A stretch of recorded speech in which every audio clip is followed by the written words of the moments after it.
Good evening, passengers. We have a very famous passenger on this flight tonight. Don't get out your cell phones. Just put your listening ears on. And don't forget to observe the no smoking signs. I am serious. And don't call me Shirley. Oh, yeah. Good job, Rem.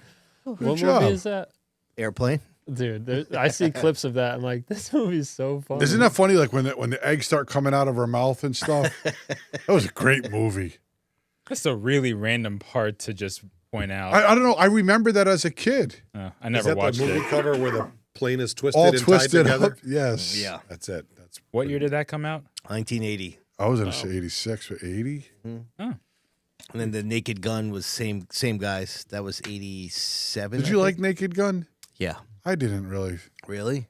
What's his name? Nelson? Leslie Nielsen? Yeah. Leslie Nielsen, yeah. The scene where he was breakdancing as the home plate umpire. Yeah. I don't think I ever laughed as hard in a movie theater, man. I was crying. I think I like Step Brothers. Oh, Step Brothers is good. I like when he gets mad at him and he gets on the I believe drum this set. guy's. I think I saw somewhere that's listed as your favorite movie. Oh no, Step Brothers? no. No. No, I like real movies. Oh, Real wow. movies. Okay. I never saw Naked Gun, but I got one. You wouldn't get it. You got. Okay. I hit the wrong one there. He says like. Oh. Oh my goodness. Hey, that's what she said. Okay. Took you long enough. I might have too many of these. I like now. the fast one better. They're tough to. The interrupting one. That's what she said. Oh man. Yep. All right. Listen. Oh, look at our man Fro. He actually bought a membership. Way to stay on top of that, guy. That's tremendous. Oh boy, good job, Fro. Yeah. Congratulations, Robert. Thank you. Way to support the podcast, guy. Mm-hmm. All right. It's amazing how much we have to go over, man. It's a packed show. What Yeah. the pre-show? It really is. Yeah. No, We're- just all the stuff that went on outside of the track. Yeah, no, but I'm talking about even from when we first started the podcast, we were just Filling in 45 minutes. it's just there's too much info. I missed out. Yeah, you could just go on and on. We did remember that? We practice and get together. That was a lot of fun. Oh, yeah. Now you don't need practice because you're perfect. What are we talking about? No, it's just totally improv. We're Let's talking about go. practice, man. We haven't used that one in a while. We're talking about practice. We're talking about practice. I'm not even sure We if ain't Michael talking was about the alive for game. this soundbite. We're talking about practice, man. Man, come on. So, AI. Dude, we didn't even talk about the NBA. What is there to What talk is there? about? Oh, the Oh, gambling. the whole gambling Oh, thing where yeah. guys are fixing games. You thought Pete Rose was bad? Holy shit. All right. How about that World Series game yesterday? We'll talk Did you about that. There's a lot to talk about. Here it is. It's gonna be fun. The chat's hopping. Yeah, there's a lot of people in here.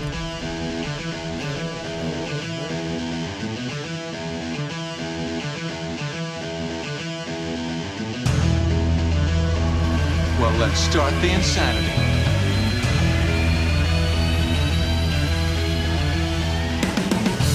What's up, everybody? Welcome back to the Man Cave for the next edition of the Sid's View podcast. Wouldn't you know, there was only 2 events in our wheelhouse, but there is a ton to go over, and we're ready to bring you the action. What's up, Diego? Oh, man, happy to be here.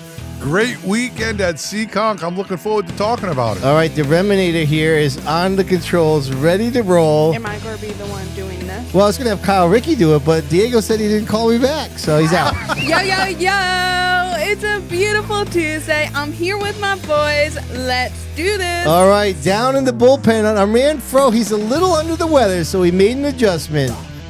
And I finally made it on a show. Thank you so much for having me, Sid. All right, and I was hoping you were going to give us a little statistical something there, but we'll get back to that. Yes, sir. I'm just going to babble here for a second because I can't find Bonsa's stupid intro. Remy, there it is. my super suit? Howdy.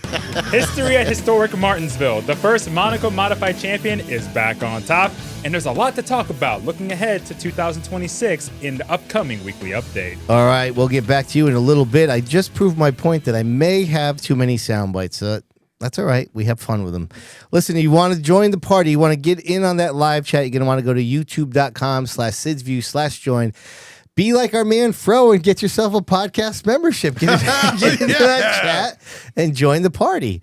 And we will also get you some bonus content for all our members on Thursdays. And we've created some of that content with our in-studio guest, another return person into the old Seacon Grand Prix hot seat. Mike Christopher Jr. is in the house. Where's my music? Oh, you want some music? Yeah. Well, let's see. What do we want to get you here? Now, we were throwing around some ideas for you earlier, and I think we landed on this one, right? What are you, fucking stupid? I like that. Glad to be back. Glad that you're here with us, my man. We'll have a good time tonight. Let's get our friends over there at Monaco Ford up and running with the old results ticker. You know how they do it. Top 5 finishers. There was a limited amount of events. We had some the tour. We had 3 of the tours that we follow actually wrap things up. But we spent Saturday over at Seaconk. We were there working with the Monaco series. Couple stories for you. First of all, excited that we were able to use the drone this time. Had a little red tape we had to get through, but we were able to do that. I love when we go to a track for the first time with the drone, and I just say to Ben, yeah, they're in the heat to practice. Like, yeah, just go do some oohs and ahs out there, you know? Right. And getting it circle around. So tons of people came afterwards as we were packing up, asking about the drone and the track owners and operators. I had chatted with them a little bit too. And so, I mean, you know, my man Ben, he does great work with the drone. We'll show some clips later. So that was exciting. Was able to hook up with Adam Petty. He was the last person that we had not settled up with for our back-to-back challenge. A while back, he had won back-to-back Nice races. little bonus. So we owed him $143. Was able to deliver that to him. And I got to tell you a little story about Jeffrey Battle. This is anybody that deals with GoPros. Tom probably knows this story. Brandon, anybody that deals with GoPros may have come across this. So Jeffrey Battle's there. We put a camera on his car, and then I'm not sure what happened because we were hustling around in the pits. I wasn't watching the track, but we were watching Race Monitor, and he went from 2nd to like 10th, and so he didn't qualify. That was the Consi, actually. He got spun, yeah. Did he get spun? Was it the Yeah. heat race sponsor? It was in the Consi. Consi, he got spun. Yeah. Yeah. So we went over there, and he was not in a good mood, nor would you be in those circumstances, right? But we went over there to grab the camera, and I gave a glance to him, and sometimes you just have to know when the drivers aren't in a good mood, and so you don't really say anything, and you kind of feel bad taking the camera off the car because they didn't make the show, right? And turns out he ended up getting a provisional. Actually, one of his buddies came and told us that he was probably going to get one. And then I said to Rob, I'm like, well, we had determined that we were going to use that one as a spare. And as it turned out, McKennedy's, he had issues with McKennedy's camera, and so we had to replace it. He was the point leader going in. So our apologies to Jeffrey Battle because we definitely would have put one back on his car for sure. But I always hate that part where you kind of just, you taking the camera off, and it's kind of oh, yeah, you didn't make it. Let me just take this back real quick, and you just kind of feel stupid. Just go to the car and you said, sorry, but I'll be taking that. Yeah, right. But our man Diego was in the house, wandering the pits like a champ. Yeah. You have a good time? Yeah, I had a great time, man. You know, Sean says to me, Diego, you want to go up? And, you know, Rachel had a couple trick or treats or trick or trunks to do, and trunk or treat, or whatever they are. And she's like, well, why don't you just go up with Sean? Brody was supposed to go. I called Brody. I'm like, Brody, if you go, I go. He says, okay. Sean picks me up at 7:30.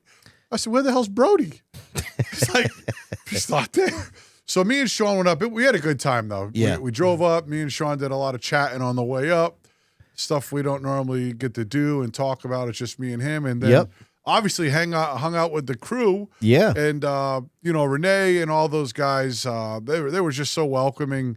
Yeah. Just hanging out. I was acting like I was part of your crew. Yeah. Sitting there just talking to everybody and watching. Yeah. I like to just sit and watch. You know, cars are coming over the scales. Yep. Everybody's like, you know, and Mike, you could probably attest to this. You know, race day, everybody's locked in. Yeah. Everybody's serious. Stosh is adjusting sway bars. This is happening. And I'm just sitting in the trunk of your car, just observing everything with I'm thinking about the fried dough. You know what I mean? You're right, though. That is a place for action. Like at one point, I just said to Rob, I'm like, just stay here with the camera and just film. Because like you can just get so much stuff. There's so much Tinking happening. around. They're going to push onto the scales. They're going to push off. There's going Yeah. to be communications. Yeah, there's a lot to And capture. everybody came up. Everybody was getting weighed. Everybody was getting checked out. And then we got to make our way around the pit area. I mean, it was a great day. It was a little chilly when the wind was blowing. But overall, it was a great day. There was a lot of cars in the field, even to the streeters. Yeah. There was a lot of streeters, people we knew, the late models, a few people we knew. I got to go meet my boy Eric Sands. Yes, indeed. Yeah, man, it was great. And I got to hang out at Waddell's trailer for a long time. Oh, all right. He must have loved that. Yeah, he loves it when we go in there. I get to listen to him jibber jabber and bust Now, did my you have the balls. Tootsie Rolls or the No, I Sweet usually Tarts? take the Smarties. Oh, the He Smarties, was mad yeah. at me because They don't work. I think Sid is. Do you go to the honey things at the very bottom? Yeah. He Yeah, told 'cause me that you robbed me blind of those. Yeah. I emptied out all of the Tootsie Rolls and grabbed some honeys off the bottom. That's what I do. Yeah. Sid's going to be mad about that one. Yeah. he's got 3 bags in his van. He's Yeah, fine. oh, yeah, he's got plenty of He'll goodies, replenish. so. All right, let's go now. Like we said, well, you alluded to there, we got a lot to go over. Let's get Bonssa started here with a weekly update.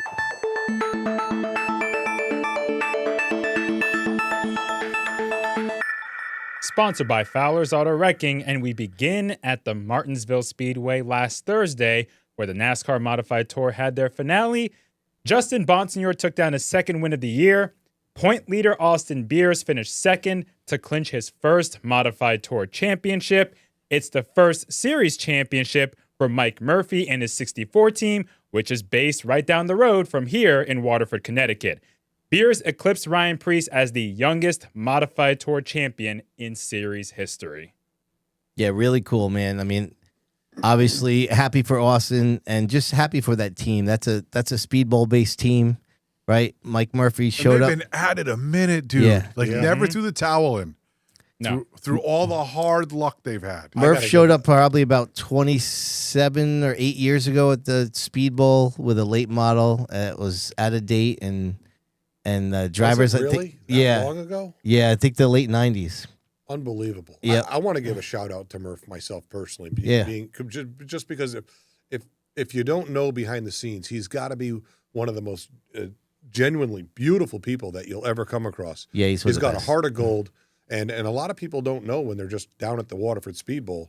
Even though Murph's and his operation, his business is out of New York, he chose to put a building up about a quarter of a mile from the New London Waterford Speedbowl. Right. And all those guys go down there like family, the Uhas family and everybody, they join in and they tackle that as a team. And they've had some hardship over the year from Uhas breaking his back, going back a few years, and Yeah. Murph going through some different drivers. But for it to finally pay off after he gets, through his health obstacles, Right. God bless that whole team. A That's lung just phenomenal. transplant. That's Yeah. crazy. Can I just tell you a funny story? We can kind of laugh about it now. Yeah. I mean, if you get to know Murph, he's got a pretty hardcore Irish accent, right? Oh, yeah.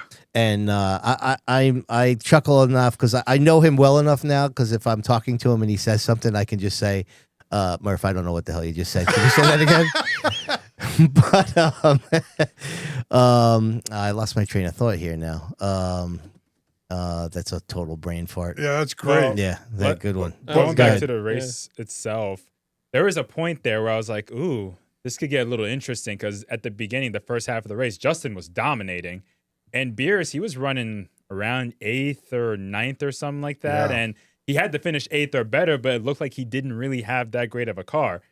And then he got up to the front, and then Emmerling ran out of fuel, didn't come down pit road, and that led to that green-white checker. And it's just like, oh, man, like, how is this all going to go down? But in the end, it worked out for Austin. It did, and thank you for the pick me up there. But I remembered the funny story now. Okay, so Here for you, Sid. thank you, Bonza. So, like Sean said, like I go down there and visit every once in a while, and a while back I did, and Murph was telling me what he was going through, and I thought he said a lung transplant, but I just had never heard of that before. Right. And I came home and I was telling my wife, and I'm like, I think he said lung transplant, but it's Murph. I'm not sure if I understood what he said. Right, You know what I mean? right, Because of his right. accent. And but sure enough, that is what he went through. So they've gone through a lot. And Sean's right. Big family there.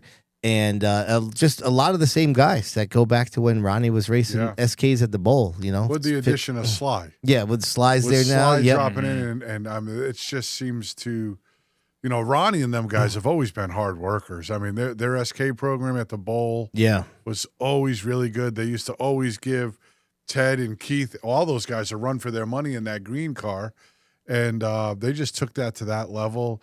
And then when Sly came on board to start helping it, and Austin has just been, I mean, I talked to him Saturday. I got a chance to congratulate him. Just super humbled. Yep. And it's really excited for him. He's a young kid.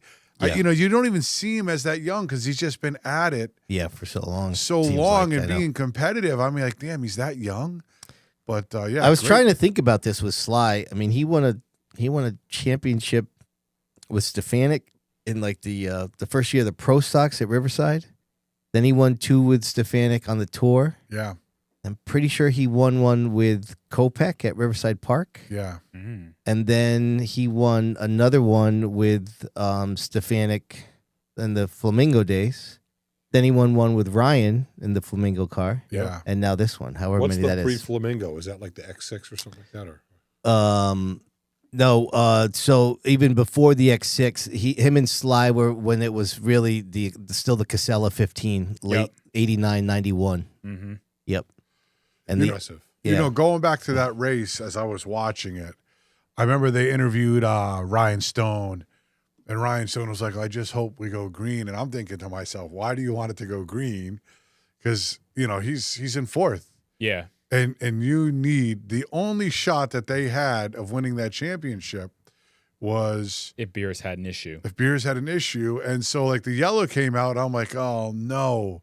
You know, anything could happen. Beers could miss a shift. Somebody could run into the back. I mean, things have just happened like that. What was crazy was seeing 2 or 3 cars just suddenly run out of gas with 3 laps to go. Right. Emmerling ran out. I think Catalano was running top 3, and he went dry. It's like, did they like miscalculate on the fuel or something like that? I was very baffled.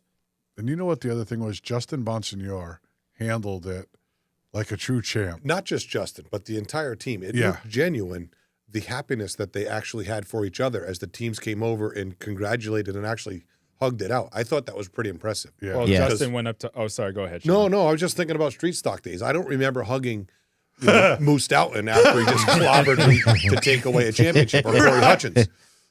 I just, you know, a great feeling to see them, because Ryan Stone's a great guy too. They're just a good group in general.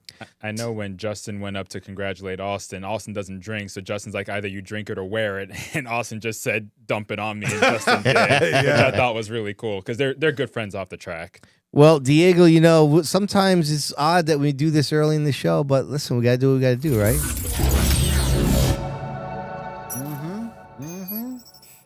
So, Justin Bonsignor's car owner, Ken Massa, has tied the, I want to say you pronounce this, the Banzel family. Now, they own that Sheba number 8 car. Oh, yeah. Mm-hmm. That was made famous by both Fuller brothers drove that Steve Park.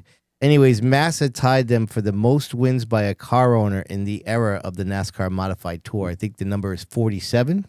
And so, impressive. Listen, the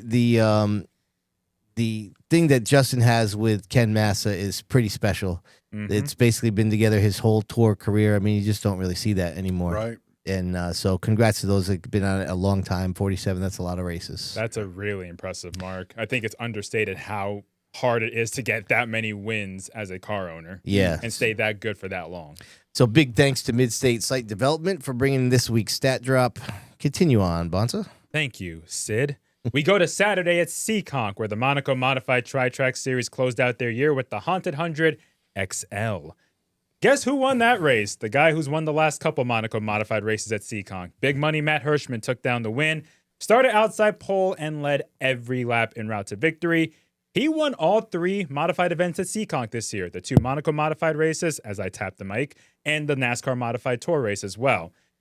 John McKennedy finished second, claiming his second Monaco Modified Championship. He won the very first in 2014 and gets a second 11 years later. Reminator, what do you think? I have a video. You do? Of the Teddy Hodgson wreck. That was pretty rough. So here we go. All right. ahead. Look at the restart. Brennan gets on the inside. Really pushes McKennedy down low as they hit turn 3. McKennedy trying to get away. Trouble for Ripkema. He goes around. Hodgson climbs over the nose. And the 1 of Kopsick, the 06 of Chapman, all involved there.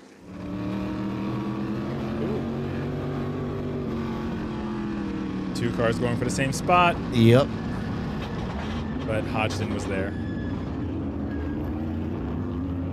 What a weird resting place. Oh, yeah. That sums up his season. Damn. Yeah. It's my man Ben getting right all on that. Yeah. It's funny when that happened, Rob and I are up near the tower, and I was like, Rob, let's go. And then we just ran down there and started filming from the fence. Right. And I was saying that, I'm like, man, this wrecks like that make me miss the Webby cam. Obviously it's Seacock, not the Speedbowl, but just the view that he always gave pulling cars apart when they were wrecked like that was always pretty nuts. And they both drove away after they pulled them apart. I don't think that either of them continued the race, but they did both drive away. But pretty wild wreck. You need to bring back the Webby cam. Well, Webby's retired. What are we going to do? Pull him out of retirement, I guess. Yeah, I don't know. I don't think that's going to happen there, bro. But as I mentioned before, we did have the drone back the first time at Seaconk, and I think Reminator might have some more footage for us. Yeah, I do. All right, then. Drone. And that thing's been putting down some good laps, too. 100-mile-an-hour plus. Here Yeah, we Ben go. and Kevin giving it some good hype. Place your bets now. Green is out. John McKennedy working his magic in the outside lane. It's still fun putting all the cameras in the car, but the drone makes the editing so much easier. Yeah, It's sure it does. such a great view. And you can see the details of how the cars are driving, Right. From being that high above. You can see how close we are, too. Yeah. Yeah. It's so close. And you can't get away with anything as a driver. Now with that camera on top of you. Right. So that's Brett Meservy's on board there, and the reason we're showing Brett Meservy is that he was the highest finisher of the 3 drivers to take place in the Hollow-Is Start in the Back Challenge. So he, Matt Swanson, and George Bissett Jr. decided to start in the back, looking for extra money in the end if they finished in the top 5. Well, Meservy finished in the top 5. I believe he finished 5th.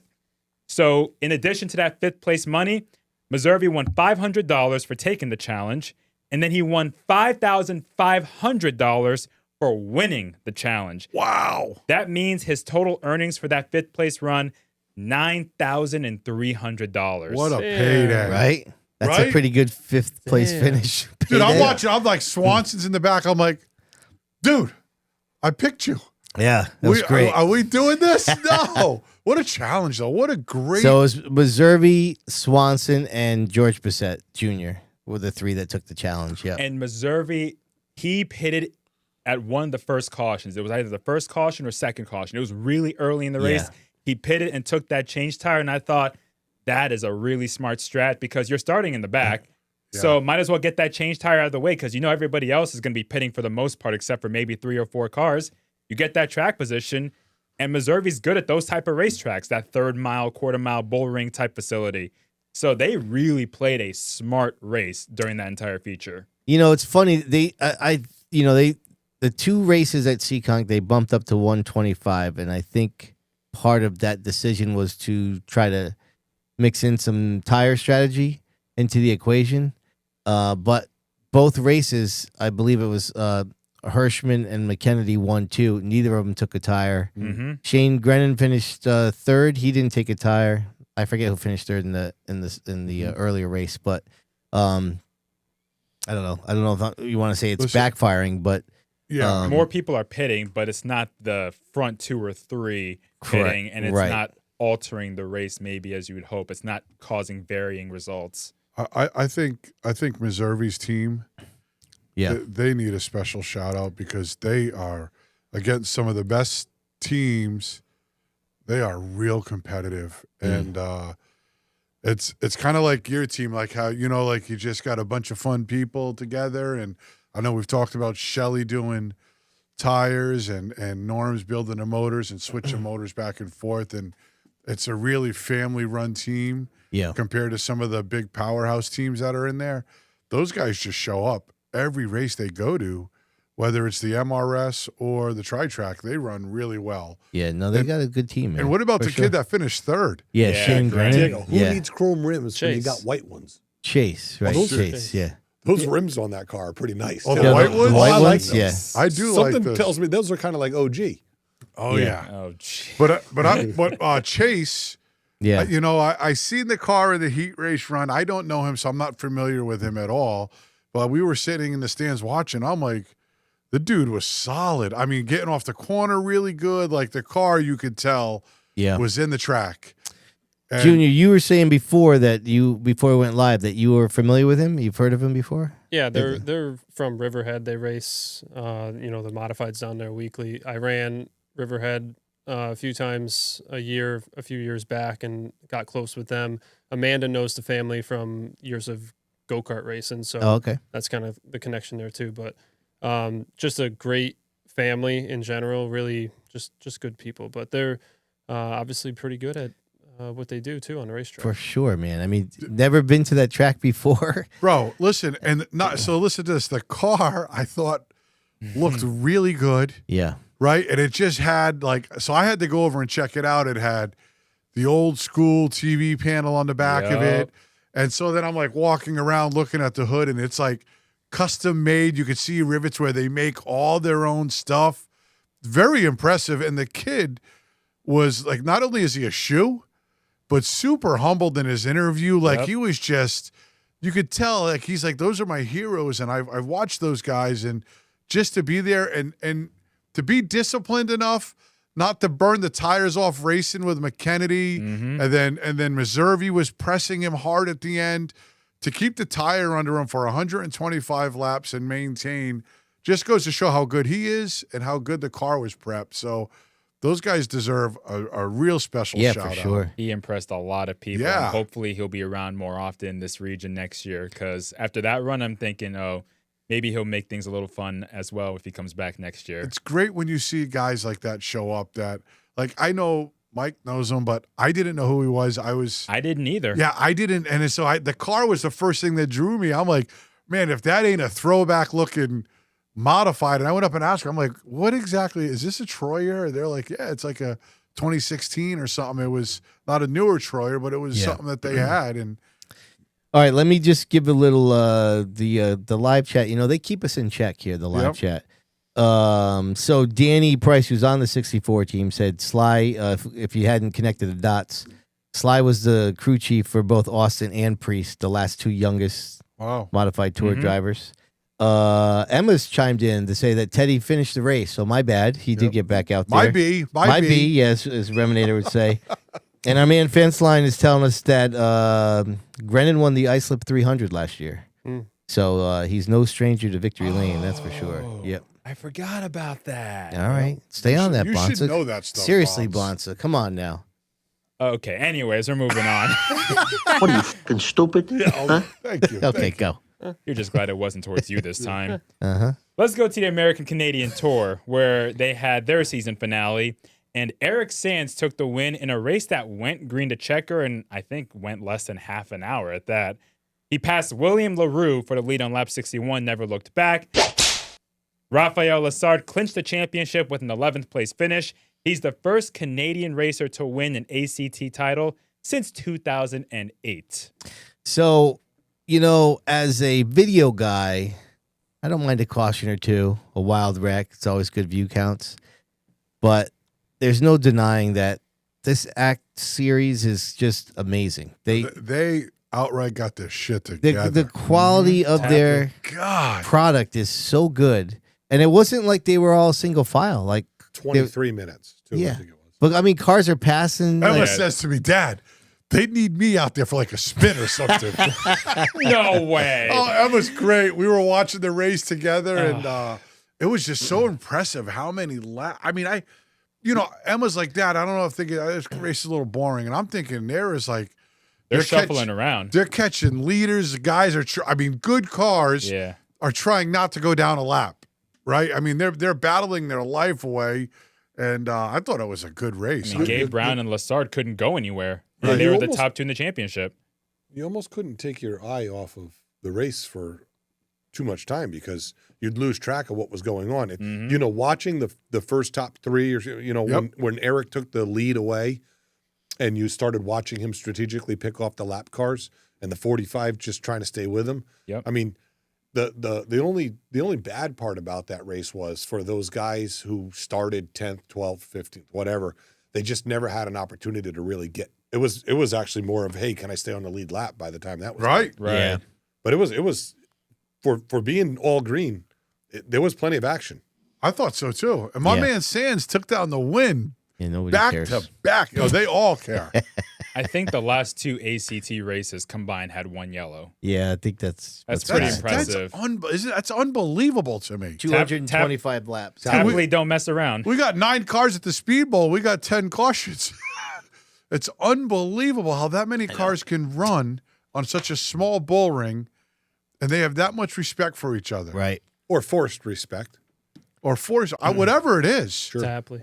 Yeah. Tapley. It's amazing. My dream race director, Scott Tapley. Just amazing. He's in the chat. Don't make his head too inflated now. Okay, settle down, Scott. Yeah, settle down. All right, come on. Let's. All right, let's go to Open Street Stocks, where Aaron Plemons at Seekonk took down the win in the Open Street Stock race, pocketing an extra $500 in money.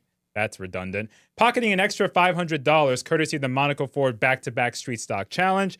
Plemons ends up winning in all 4 Southern New England racetracks this season. That's impressive. Definitely. Remy, what do you think? Well, I do have the last 4 to 5 laps. All right, so here we go. All right, looking forward to it. Back to a half a car length, but Moretti holds control at the Oh, stripe. Plemons had his hands full here. Yeah. This is the only time he was challenged the whole race. That allowed Plemons to get even. One thing Moretti had was a lack of experience on how to deal with somebody like the 67. Right. Yeah. Outside of that 5 was a monster. It's funny you say that, Diego, because I put this race on when I came down to start setting up the studio, and I was like, oh, we're not going to really play any clip from this race. It's kind of ho-hum. Oh, yeah. And then all of a sudden here at the end, I'm like, oh, no, we got something here. Aaron really had to drive his butt off here at the end. I mean, the 5 car was a little better, and I don't know if he was better, but he took the line away that Aaron was running the whole race. Yeah. So weird hearing Dave Baraball at Seekonk. Yeah. Yep. Plemons was fast last year in this race. He had a cut tire, though. This is just great racing, man. Oh, yeah. Exactly the kind of battle you want for the lead with Right. the last couple laps. Look at the 5 come right back again. Right. It's amazing what Seekonk has done with the corner pavement. One more time for the street stock. Man. This is it. One good slap shot going down into 3 and 4. Yeah. 67 right down into victory lane. Moretti looking for the average. There it is. Throws it in Runs deep. him up a little It bit. gives him a little nudge. Yep. Down to the inside, and it's going to be Plemons. That's a great finish, That's man. really good stuff. That's been Seekonk Street Stock action all year. Yeah. Dude, listen, and Plemons has just been tremendous. You know, I was trying. So that's a street stock race at all 4 Connecticut tracks. I was trying to think Hard to do. of what, They finished second at Dillon last Yeah. year. but just the 4 Southern New England tracks. I just don't Who's know if done there's who's done Right? that. I'm not sure. I don't know. Yep. Damn, those guys are good. And you'd have to take it from like 2000 on, because prior to that there was Riverside, and then before that there was a bunch of tracks. But yeah, impressive regardless. How many wins does Plemons did have this year? He at least about 14, 15, I think.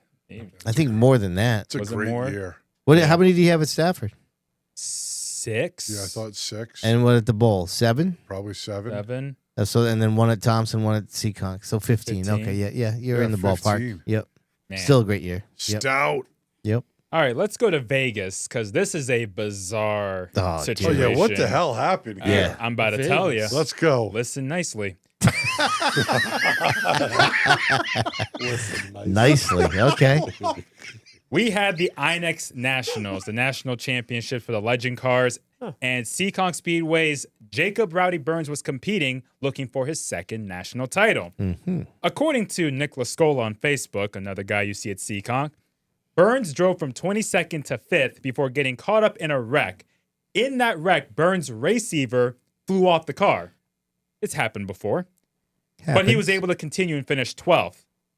It was good enough to win the championship, but because of the receiver flying out the car, Burns did not hear that he had to go to Tech after the race for being the provisional champion. As a result, Rowdy got disqualified from the event and lost out on the championship. I mean, that's bullshit. brutal. I did my Legend Car Nationals at Vegas too. yeah. Yeah, that was a lot of fun. 2014, we went there. How'd you do? I finished third. Oh, nice. Me and two other people were tied for the championship, and whoever finished in front of each other won a championship. The other guy, oh my God, Ferguson. I forget, not Chris. Number 11? No, he races dirt super late models right now, like on the World of Outlaw or whatever tour. Like, he's pretty legit. Carson Ferguson, and then Christian Eckes. Oh, no kidding. Oh, yeah. So let me ask a question to Bonssa. To me? Yeah, sure. Your opinion, I guess. Go ahead.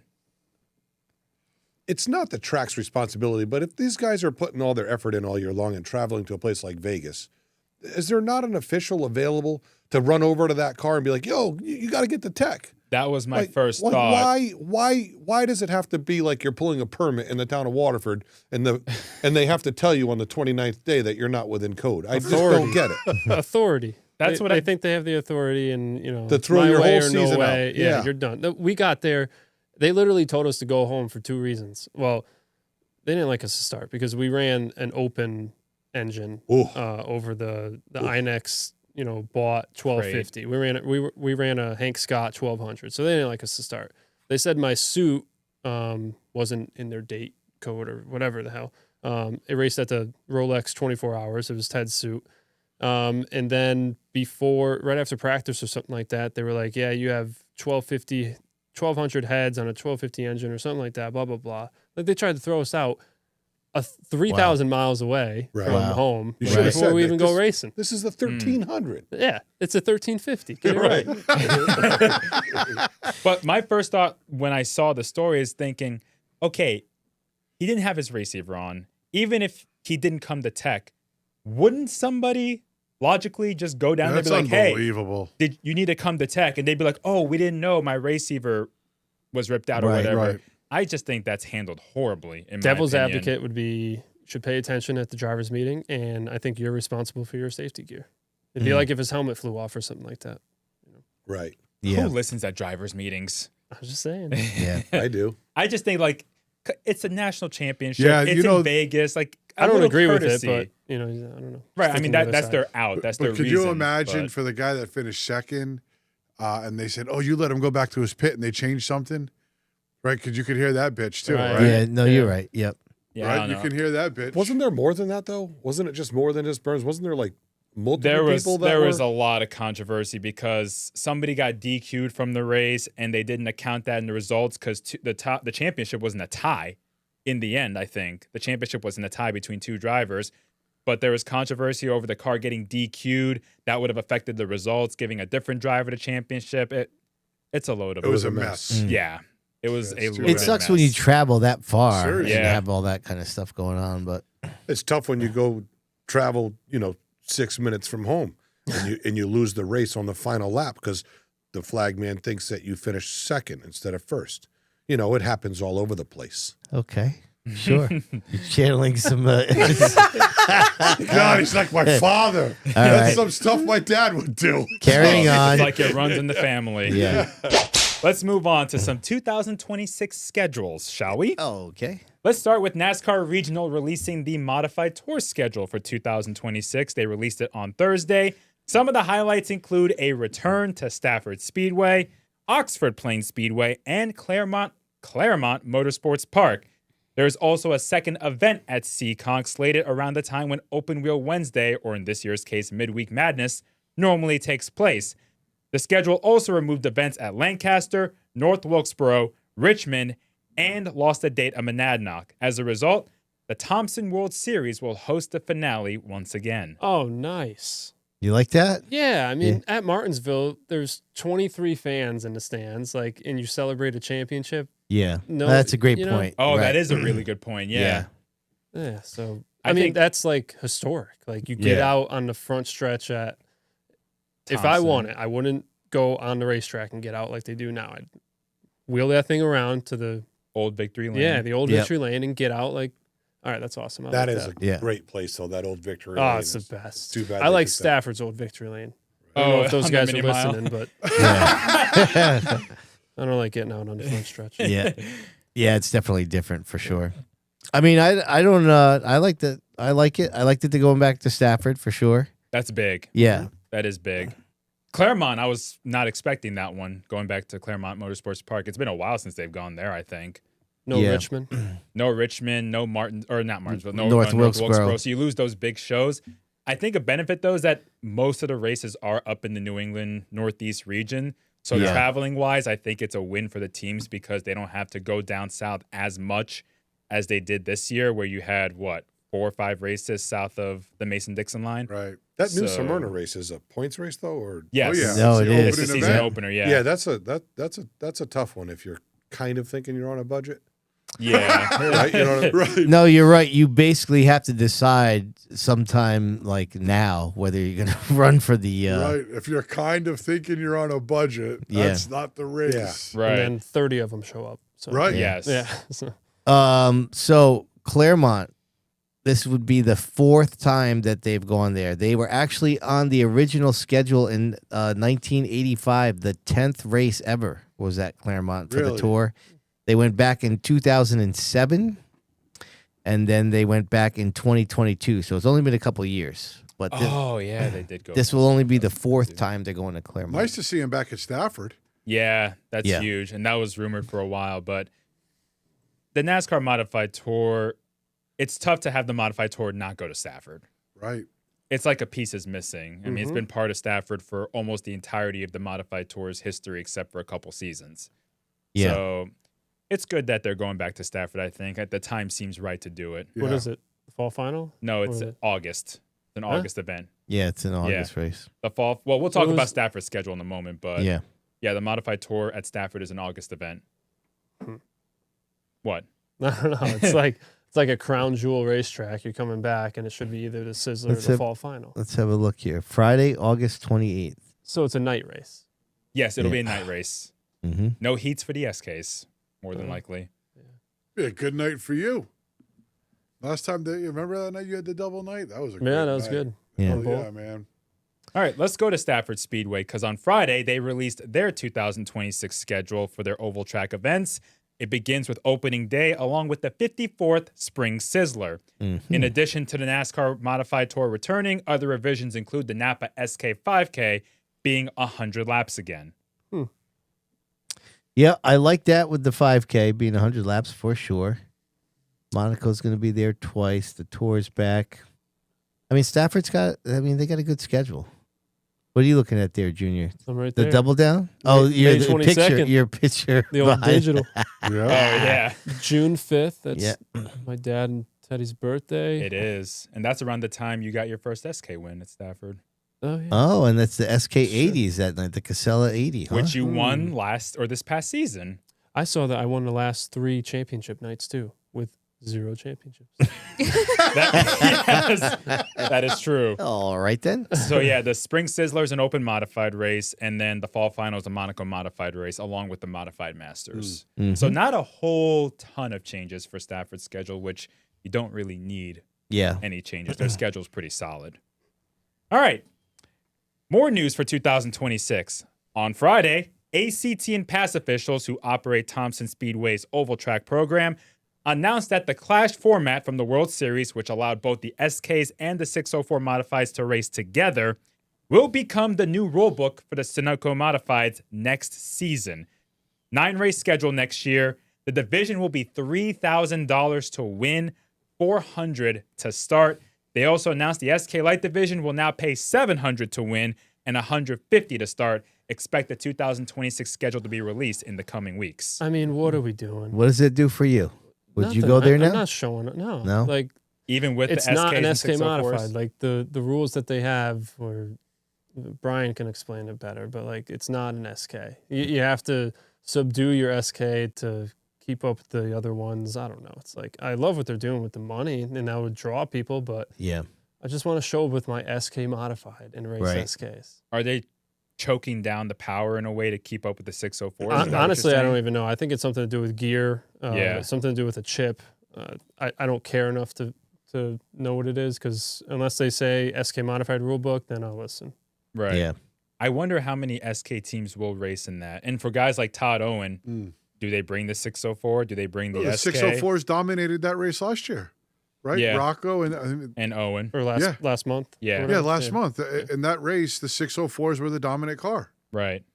So from their point of view with the track, you might as well just add those SKs in with whatever they're doing to get the car count and get the paycheck for starting. I wonder how The only thing for me is from the promoting side of it. I mean, kudos to them for, being able to evolve the schedule a little bit more, go to a 9-race deal and pay that kind of money. Mm-hmm. I tell you what, if you or I were able to buy a racetrack tomorrow, it's hard to pay $3,000 to win, and whatever that $300 to start or whatever it was to.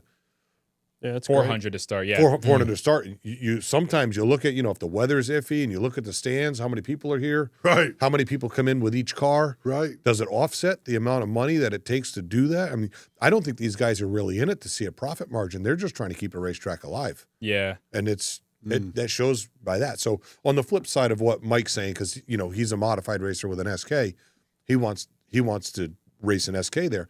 I understand that, but with that kind of money on the line, it almost makes somebody wonder, a mid-grade team to an upper-tier team, hey, maybe we should go out there and try that out. And 3,000 You to talk win to is a somebody like lot. off note a little bit. You talk to Larry Barnett, who says, I love the 9-race schedule. That works. How many more open-wheel guys are thinking, well, I don't want to do 20 shows. I don't want to do 25. I'll do 9. Yeah, I mean, we've talked about this. Todd and Keith are like the outliers. Zangermano only raced there. Right. Danny Cates only raced there. Derek Ranstrom only raced there. Yeah. Yep. Like those guys that fits their schedule. A lot, and that's in all their divisions. Yeah. And the weekly grind is tough. Doing it That's for 20, 25 weeks is really hard. And some teams had decided to go more tour type focus where it's not as many races. So maybe this will help Thompson, the fact that it's a much bigger purse. I mean, $400 to start is pretty solid. Oh, yeah.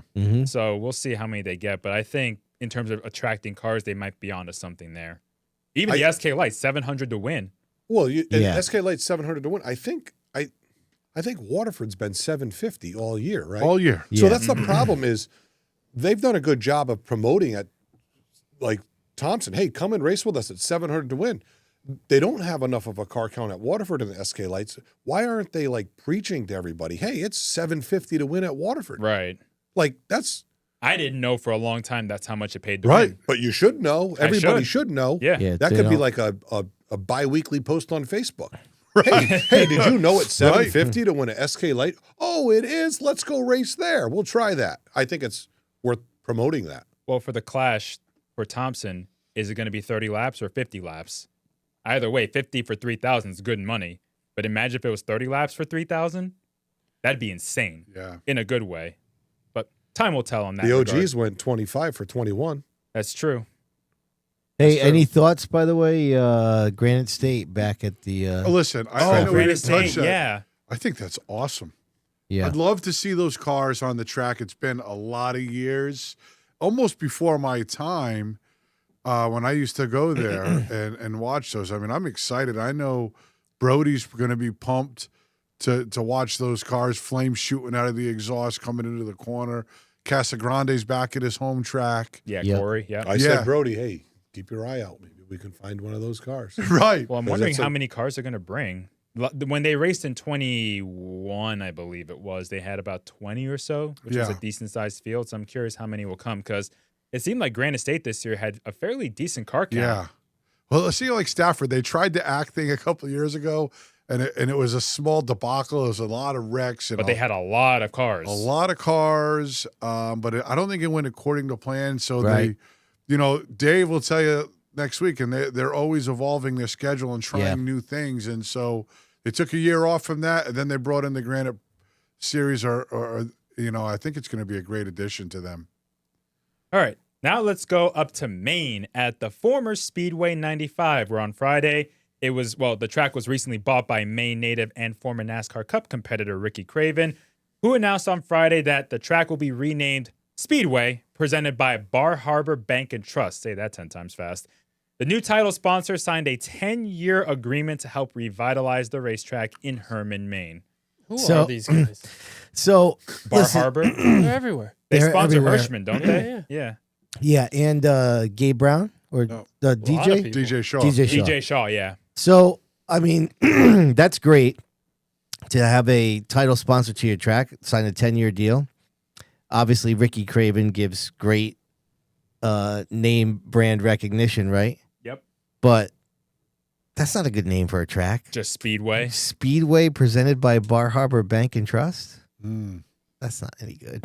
I'm sorry. Yeah, I mean, listen, if you signed a 10-year deal, I mean, Got to do what you got to do. I It's guess like, so, it's like but Atlanta Motor Speedway. It's called Echo Park Speedway, I believe, because they got a title sponsor for that. but track. it's not. Right. It's not called Park. It's called Echo Park. Like this is Right. just called Speedway. Speedway, Why yeah. couldn't you just keep it Speedway 95?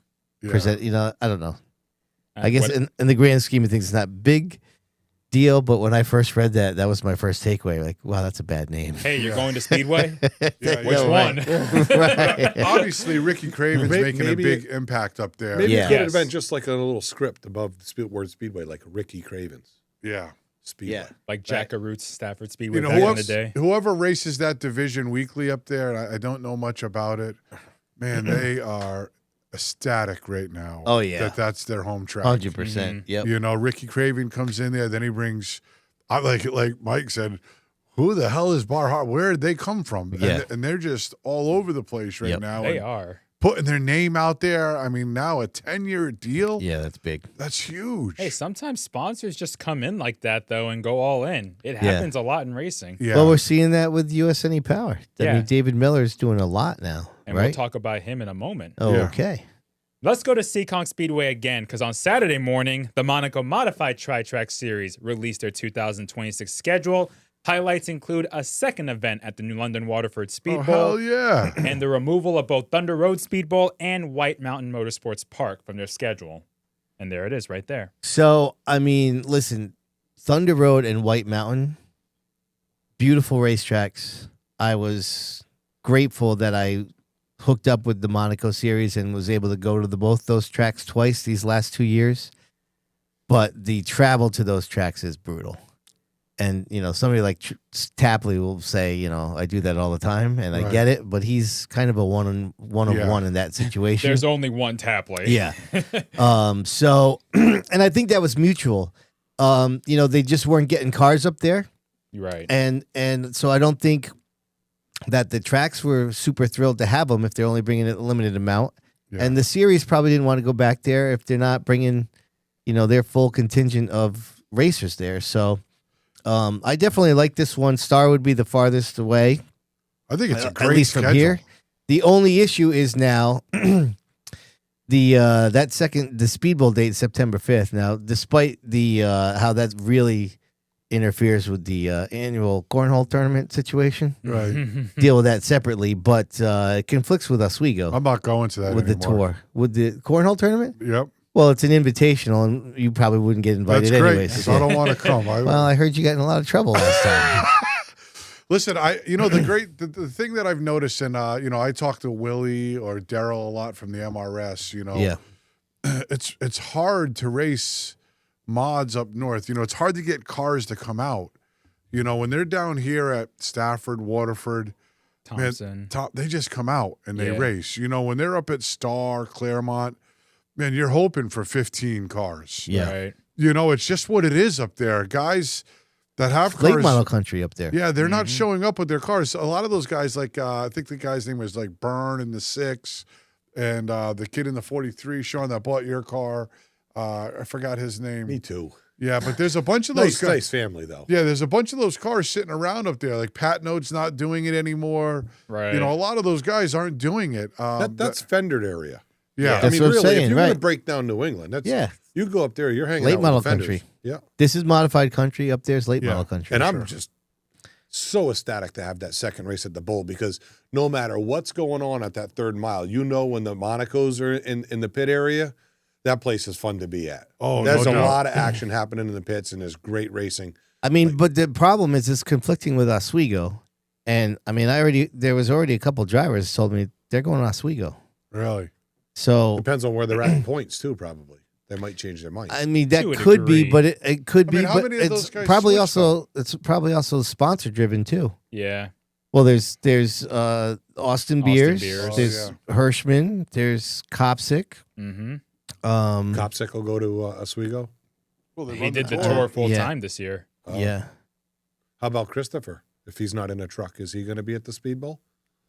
Trying Yeah. to go for round number 2 with the heat races? Oh, no kidding. Yeah, that was a rough one. Yep. I'd rather go to the bowl probably.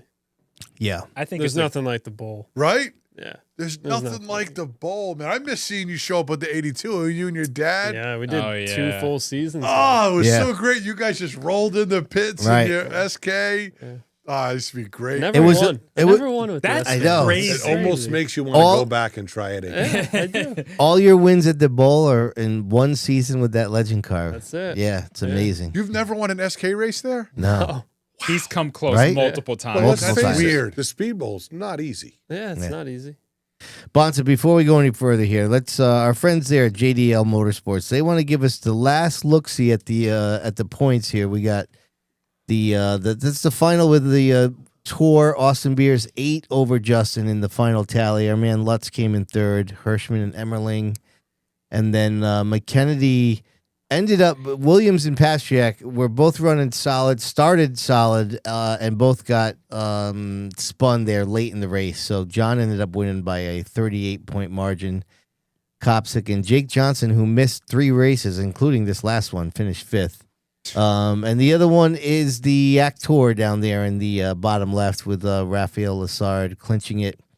So those are the final 3 updates for the points. Big thanks to JDL Motorsports, who not only sponsored the touring series for most of the season, but gave us good indication that he'll be back for our next podcast season. So we appreciate John and his support. Bonsa, back over to you.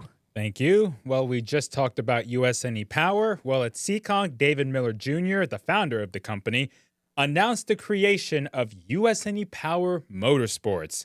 For 2026, Patrick Emmerling will be driving for the new race team full-time in the NASCAR Modified Tour, along with select starts in the Monaco Modified Tri-Track Series. Pretty big. Yeah, Yeah. I mean, like I was saying before, I mean, David's doing a lot of great stuff in the sport, man. No, they really did a nice unveiling for him. Oh, yeah. Why For don't they do that Emmerling, for yeah. anybody else? Yeah. Well, It was great. They did the nice unveiling. I thought the car looked pretty cool too. I like. yeah, the blue. car looks great, and the ton of the drivers were there. Salamito was there, and, Oh, yeah. and even the guys that have been dealing with him that weren't racing, like Junior, and I saw Alex Pearl there. There's a lot of people there that. Listen, good job by him. We need people like that in the Dude, sport. he's been a great help to so many racers. I think For it's sure. easier to Oh, list it's- those who haven't been sponsored by him at this rate. Right. It helps out a You know, ton. it's all because he grew up coming to the tracks in New England and he just Yep. loved it so much. So now he has something to give and he's going to do it. Yeah. Awesome. Yep. So awesome. He's a good dude. I don't know if you've ever talked to him, I Diego, haven't. but he's a really good dude. Yeah. He's a very chill Super guy nice to talk guy. to. Yeah, Yep. it's great to see all the help he's given to Yeah. a lot of, including this guy. Yeah, He still 100%. hasn't accepted my friend request. He might think I'm after the big sponsor or something. But it's just Facebook friends. After that, you work on the next level, right? That's how it I goes. can't even get that far with Mr. Miller. LinkedIn connection. Congratulations to them, though. LinkedIn. It was pretty cool to see all that. And then we go to Martinsville Speedway again, where Justin Bonsignor competed in the Xfinity race on Saturday, driving the Joe Gibbs Racing 18 car. Don't do this at home, folks. The Joe Gibbs Racing 18 car as a substitute for William Sawalich, who was out with concussion-like symptoms. Bonsignor was running up in the top 5 during the last stage of that race, but settled for 10th at the checkered flag, his best finish yet. Yeah, it was too bad. I wanted to see him finish up there, but Yeah. He was stout. And I think under different circumstances he would have, but I got that cool NASCAR app, so I listened to him talking with his spotter and crew chief during Yeah. all those last cautions. Palms were sweaty over what was happening on what 4 drivers were advancing, and they knew it was about to get ugly. So he kept choosing like the inside line, giving up a spot because he didn't know when the next melee was going to happen. And when they went to that last restart, he was like, we got to take the outside and just see we can't just keep giving up spots. So they were being strategic about not to go home with a pile of garbage. Yeah. And it cost them some spots, but overall they did a great job. Yeah, he had a really good long run car in that race, and it showed in that last stage when they had a long run, but those restarts didn't do him any favors. But it was nice to see him up there battling with the other Gibbs cars and the other top guns in that series. Yeah, He was really impressive. But even the 19 fell back to 5th from the front row. You know, that's his car, right? Almirola, yeah. Yeah, and he gave up the ride. I said, Almirola runs really good. And am I an asshole because I wanted Justin to pass him to say? Yes, I did too. Right? I did too. But he just kept every It's restart. not one situation in life that's going to make you an asshole. Just for the Sean would know. Listen, that's why you sit in the corner. I can't believe Sid finally let me on the show.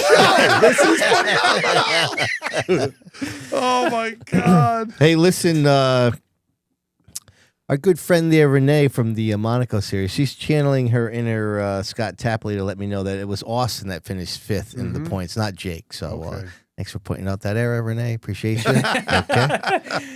All right, let's go to Sunday at Martinsville, the Cup race where Ryan Preece ran as high as 3rd late in that event, but lost several spots on pit road on the last caution they had, or at least the last pit stop they had. So Preece fell back to, I think, 9th or 10th, but rebounded to finish 6th. That's his 3rd top 10 the last 4 races. Dude, Dude, I turned the Pit TV crew, off when he man. came out 10th. Come on. I was so pissed. I just went to dinner. What the hell? I didn't even watch it. I was so upset by it. I'm like, damn it. He had such a great long run car. Oh, yeah. Like, damn it, man. You can't give up 7 spots at pit road Seriously. in the Cup Series today. Especially at Martinsville. Man, it's I was hard like, to pass there. I was They're hoping usually they only. good, too. I was Yeah. hoping they would take 2 tires. Just take 2.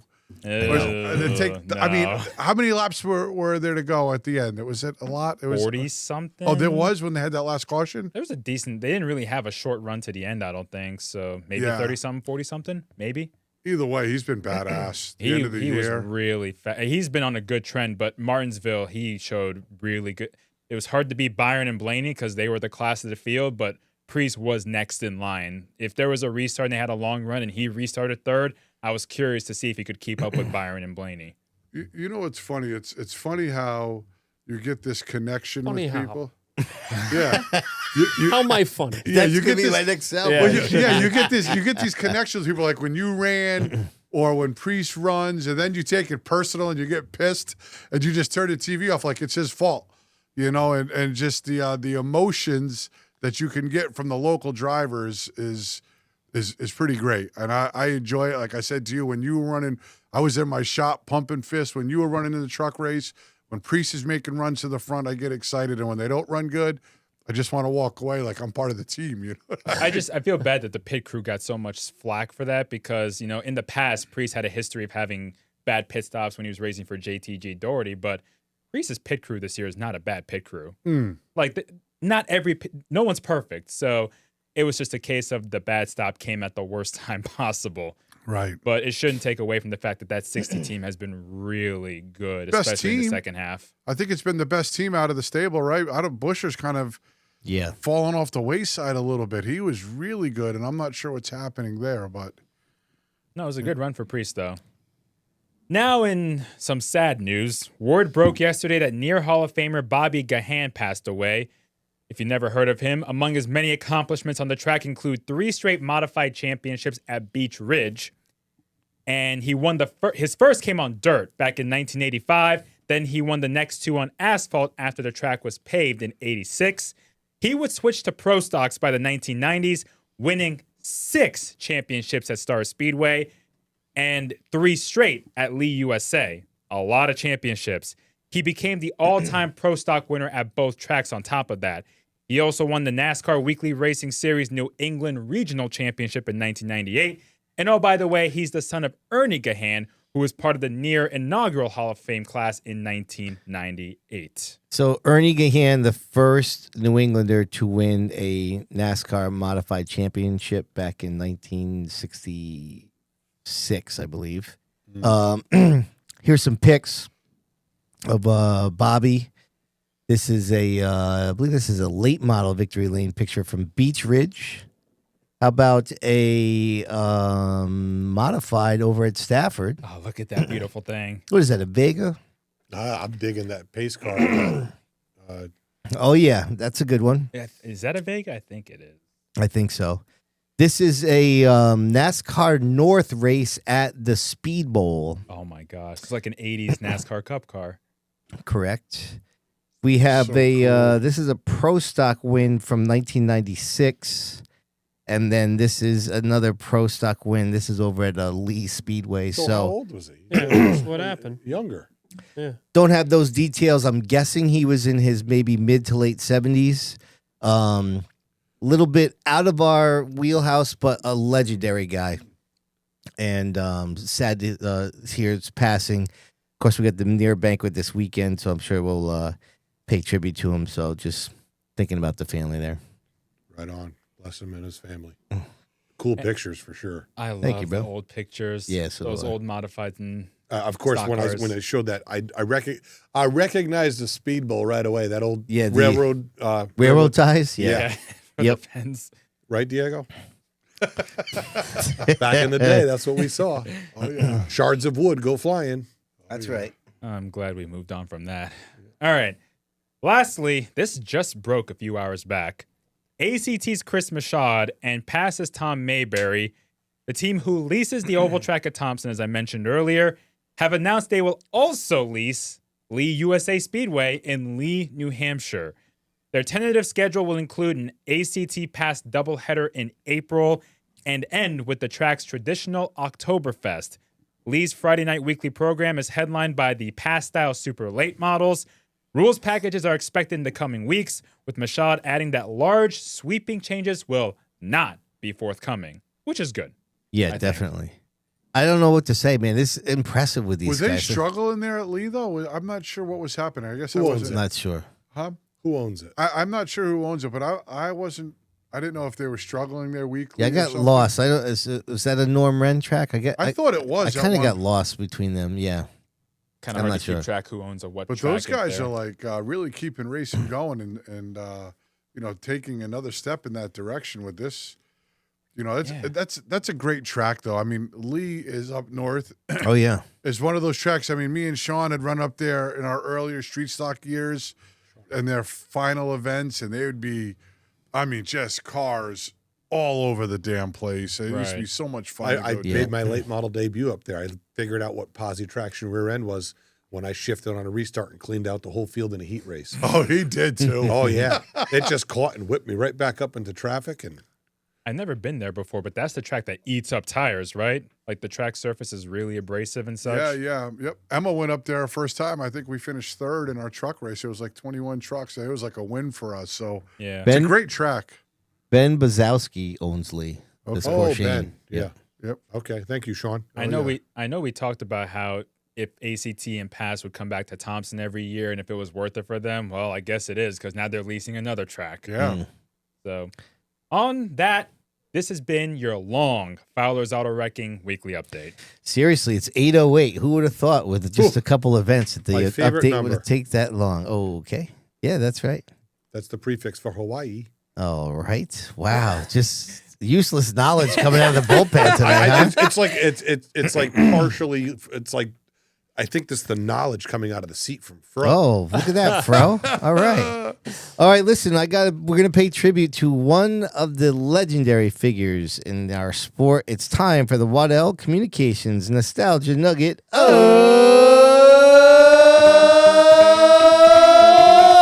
the week. That was pretty good.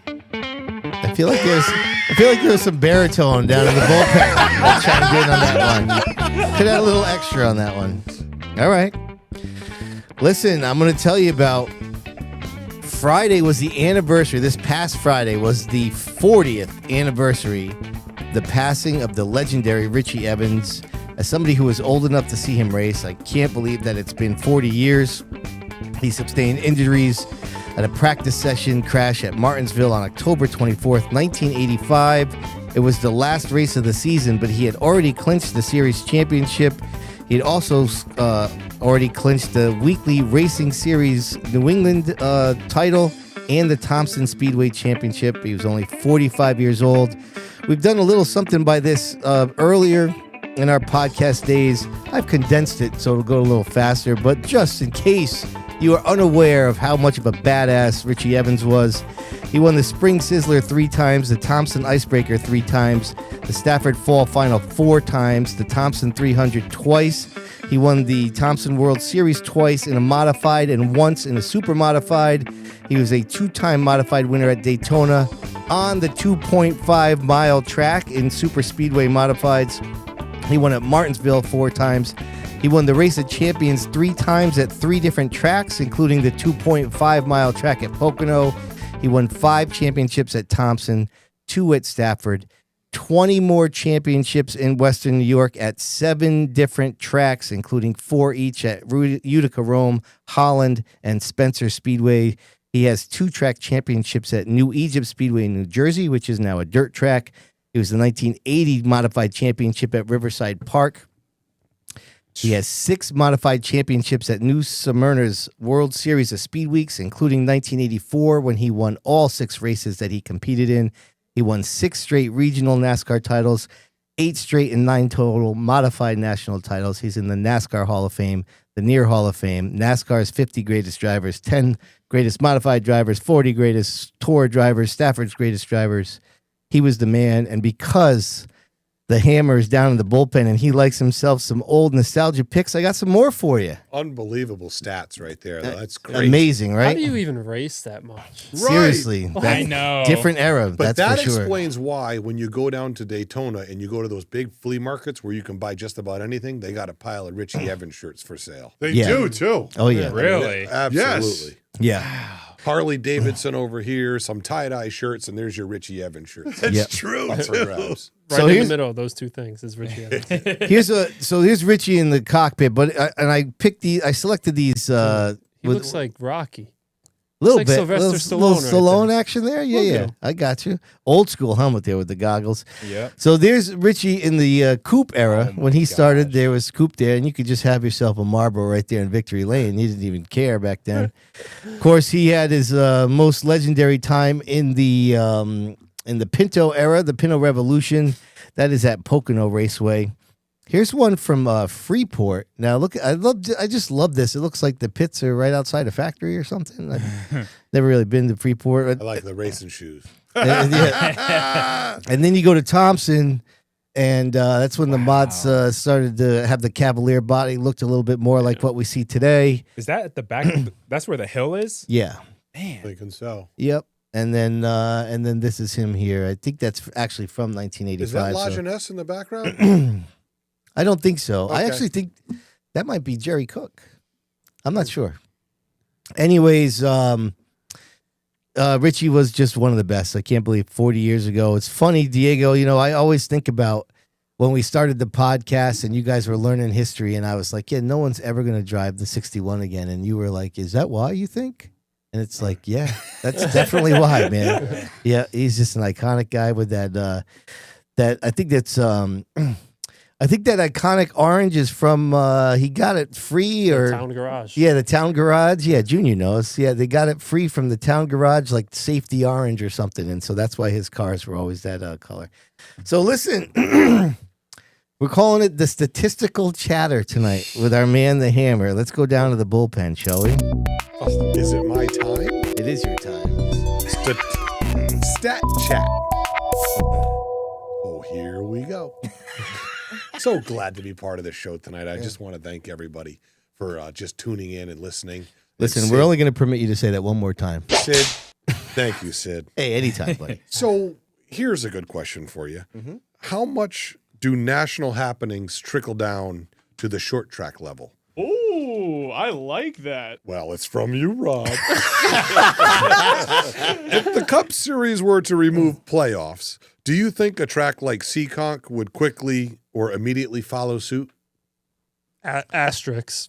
Yeah. Because I didn't know Seekonk does a playoff. Yeah. Yeah. Or Marshall's Truck Series does a playoff? Both of which I learned from doing the podcast, and we started the point standings.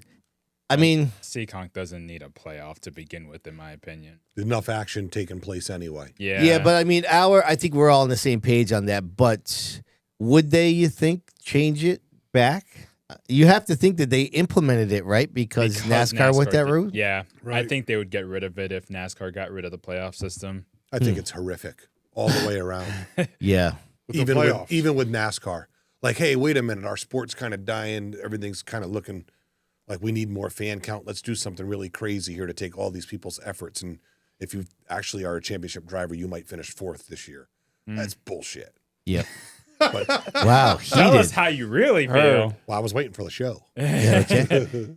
Yeah, I think if NASCAR gets rid of it, Seekonk's going to get rid of it. Now, if NASCAR goes to the 10-race chase format they had back in 2004, would Seekonk do something similar? That wouldn't surprise me.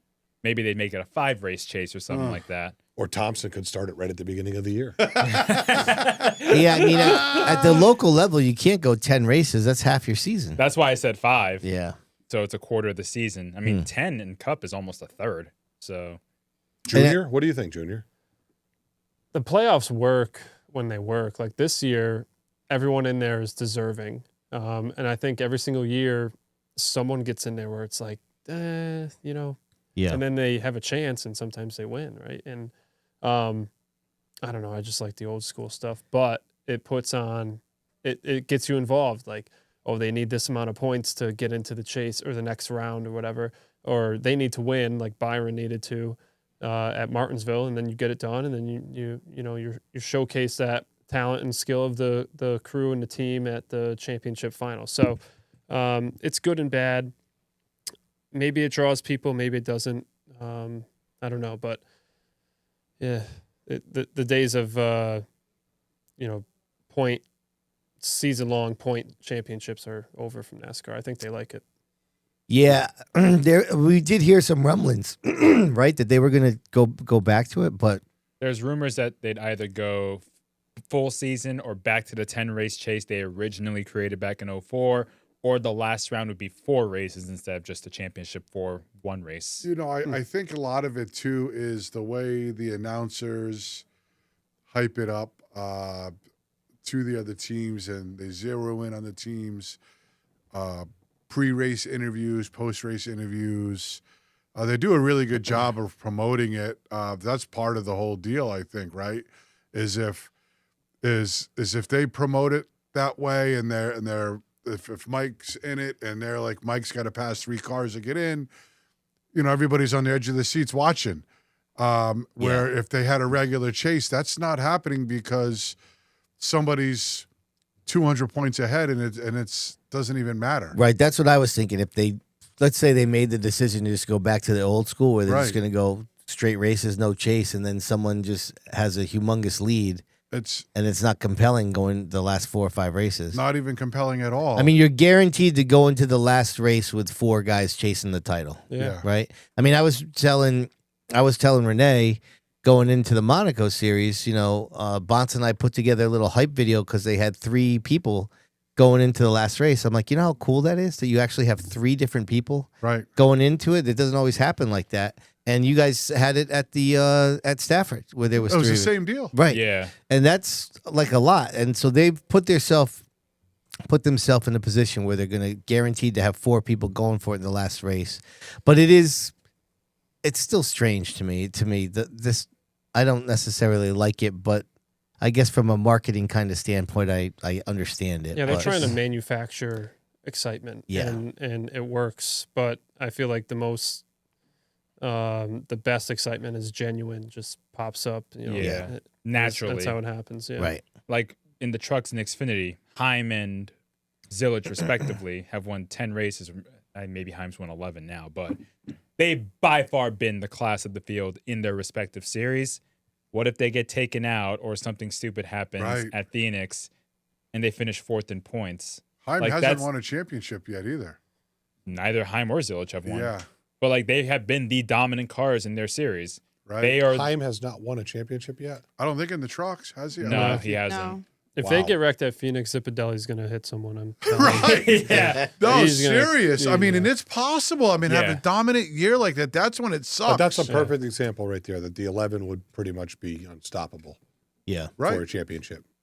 Right. He would have won the championship by like 400 points this year if they But went he's- to the normal Yo, format. what's a He's probably championship thinking- matter anyway? right, You know he's- what I mean? Oh, yeah. I was just going to say, you're probably thinking like Mikey over here, like at the end of the day, what's it really matter if Heim wins the championship? It would be nice to do so. We all know that Heim is a champion.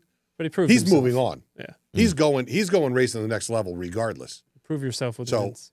I think mean, you most- kind of subscribe to that, right, Diego? Yep. What's the big deal with the championship, right? Overrated. Overrated. Overrated. Okay. Ooh, It's not even I a like banquet. that. Right. Yeah, there's not even a banquet. It's not. That's the right. point. No point. You have no banquet? No, What else you got down there, Hammer? We should make something for you. I didn't win. Okay. That's true. Okay, this is a good one. Is implementing a choose cone at a majority of local events worth the extra time spent under caution? 100%. What extra time? And that's what I was Maybe thinking. One lap. It's not extra time. It's really not. Like if you're down at the Speedbowl, you could probably go quench green like 4 laps earlier. Right. Yeah. So a cone to me is a matter of how many cars are in the race and is it worth having all that mix up? If you've got a I full love field the of cars, throw the cone out there and let's see who wants to go up top. Man. The cone's fun. yeah, I It agree. is. I love Yeah. seeing everybody just like stack up on the bottom. Like, oh my God. Let's Right. bring it to Stafford. At the Right. Speedbowl, Yeah. I could see like Jerry, instead of working the gate, he could put like on a Halloween like a cone Oh, costume. just stand out there? Yes, and just stand out in the middle of the track. Okay, Jerry, run back to the corner. We're going green. I'm a huge fan of it in the national level, and I'm a huge fan of it in the Monaco mods. And like you mentioned, Stafford, primarily one groove. First 3 cars picked the bottom. All right, 4th place outside the front row. It makes for really great racing then. I think it's great.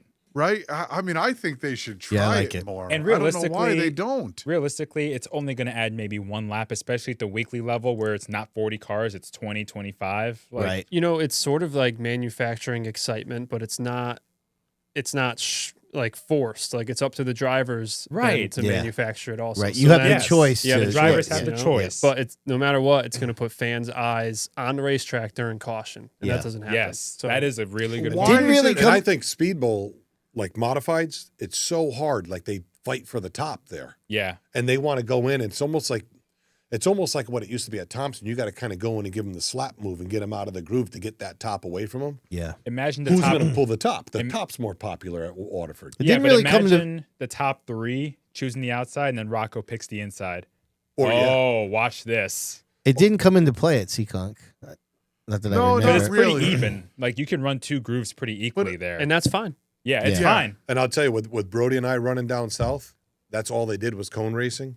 And then listening to the spotters, how they calculate all that out. Yep. It's all And calculated. It's all predetermined. You know, if you're running in 10th, if I get to 5, you're going to the bottom. And it's a 1, 2, bottom. And I it's had like- trouble with that It's- at New Hampshire. It's Oh, great. yeah. It's great. I Really? had trouble. At one point, I told the spotter, I'm like, dude, just tell me where to go. But yeah, when we were running down there, that was, I thought it was boring till we actually were part of it, and I'm like, that's neat. As a spotter, as a fan, as a crew member, you're all on your feet under yellow. Why do you think they don't do it locally? Why haven't any short tracks done it? Like the Speedbowl or Stafford or Seekonk? I'm not sure if it's a case of overcomplicating or if it's just a case of do we need to change it? Yeah, I think it would be like at the Speedbowl, a nightmare for Julie the Well, handicapping. because That's what I was it's going all to say. set up. It's all set up as to where you're supposed to be. I mean, they also have a car count issue in a lot of divisions. Are you going to put a cone out for a 6-car street stock race? No, you're not going to have a 6-car street stock race any longer. You know what I'm saying, though. Yeah. But I mean, for the most part, I mean, the Speedbowl, even though the counts are low, they're higher than a lot in the country. I know, but there's a But- lot of the country using the cone. No, but I mean, maybe there's a rule. I mean, like if it's not a big field, the cone to me is not. It's I agree with Sid on yeah. that. it's useless. But that's what I'm saying. Maybe you said, I mean, at a 18 car SK light field or yeah. 17 car. I'm in on that then. Yeah, let's. I mean, that's when the cone could be brought up. I wish somebody would have enough courage to say we're going to do it and set the trend, Yeah. and then realize, damn it, how come we haven't been doing that for years? But nobody has done it. I think we've talked about this last year. and I don't think anybody has chose to try it. Probably because what they have isn't broke, so they don't want to. They don't want to mess with it. But I know how many times, Michael, have people been like, "Oh, I'm starting on the outside." Yeah, my dad loves the choose cone, and he's brought it up to both David and Paul multiple times. So right. I think they're going to try it this year. I think you would. Yeah, you would be one instantly when they lined up on the bottom to the top. Hell yeah, we's going. If I could get 3 free spots right now, it doesn't get much better than that. Imagine the late models or Street Stocks and Limiteds where the top really is not effective at all. Who's going to have the temerity to do it? Could you imagine to see who had the kahunas to go up top? Or that. That's the word I know. Right. Let's see everybody that lines up on the bottom. Okay, so now we know who's who. Yeah. Right. Let's leave it to a vote. Right. Why don't we go to the driver's meeting and just raise hands? Right. I'm agreeing with that for sure. All right, Sean, what else you got there, buddy? How would teams respond to controlled pit stops at a local level in divisions where they are permitted to pit? I wouldn't be a fan. At the weekly level, would not be a fan. I'm confused. So controlled pit stops is that uncontrolled? Bonsa, when you were explaining it before, is when they So controlled pit stops is when they open pit road, everybody comes in, you have a certain amount of time to do your pit stop. You don't lose positions unless you take too long or you pit the next lap. But or weekly like divisions don't pit. Right. Or you're not obligated to pit. It's not like you have to change a tire. So maybe this question is derived more towards like an extra touring distance race. Or extra distance. Like if a race where you take tires, where you have to pit. I mean, even if they do like a 100-lap race at the bowl instead of like a 35-lap, they still don't pit. But if when we want Keith to Rocker say changes his tire. Okay. Ooh, I didn't say that. It's a joke. Oh, I lost my focus. Yeah, but at a 100-lap Sean. race at the bowl, isn't that what Bonsa explained? You go in the pits, you don't lose position.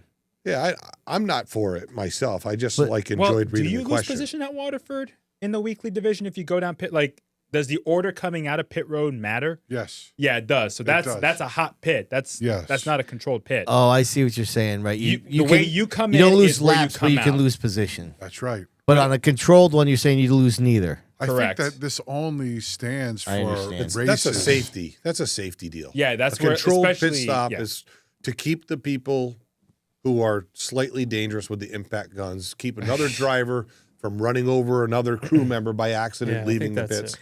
It's all safety. Right. And like I said, they did that at the Tour and maybe a couple other places at Tracks that don't White have a Mountain pit road. Yeah, at White I Mountain. thought they did it one year at Riverhead too. There was a tour race there, and they had a controlled pit stop there because the pits are so tight. Yeah. When they all come in, and it was a controlled pit stop. I'm almost certain it was. Right. Yeah, the controlled pit stops, you lose that element of you lose a dynamic because pit stops are critical and critical. I see what you did there. Thank you.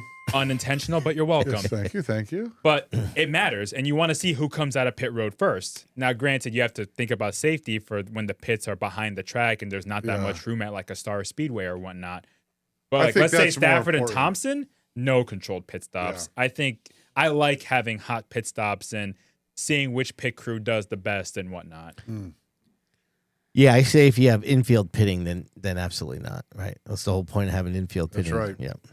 All right. So I guess that's it for statistical chatter. I really want to give a shout out to my friends Robbie Summers and the boys over at Hoosier Tire East. Well done by you. And listen, why don't we give a stay over there, Rems, because we're going to give a shout out to our friends over there at Serve Pro that provided the chalkboard chatter, and we channeled a little, a little '90s classic is what we did there, right? Played it. Hammer time. All right. Every time you see me. Keep it going. I don't know the words. We're done. Copyright. We're done.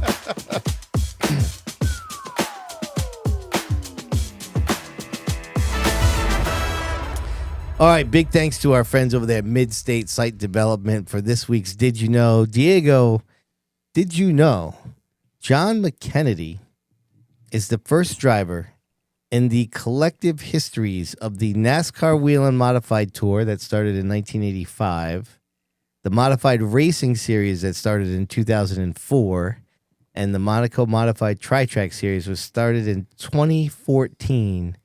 He is the first one to win a championship without the benefit of a feature win.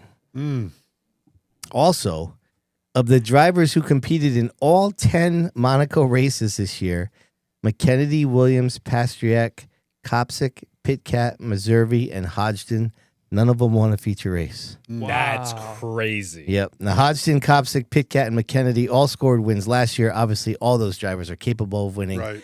But how weird of a stat is that, huh? Yeah.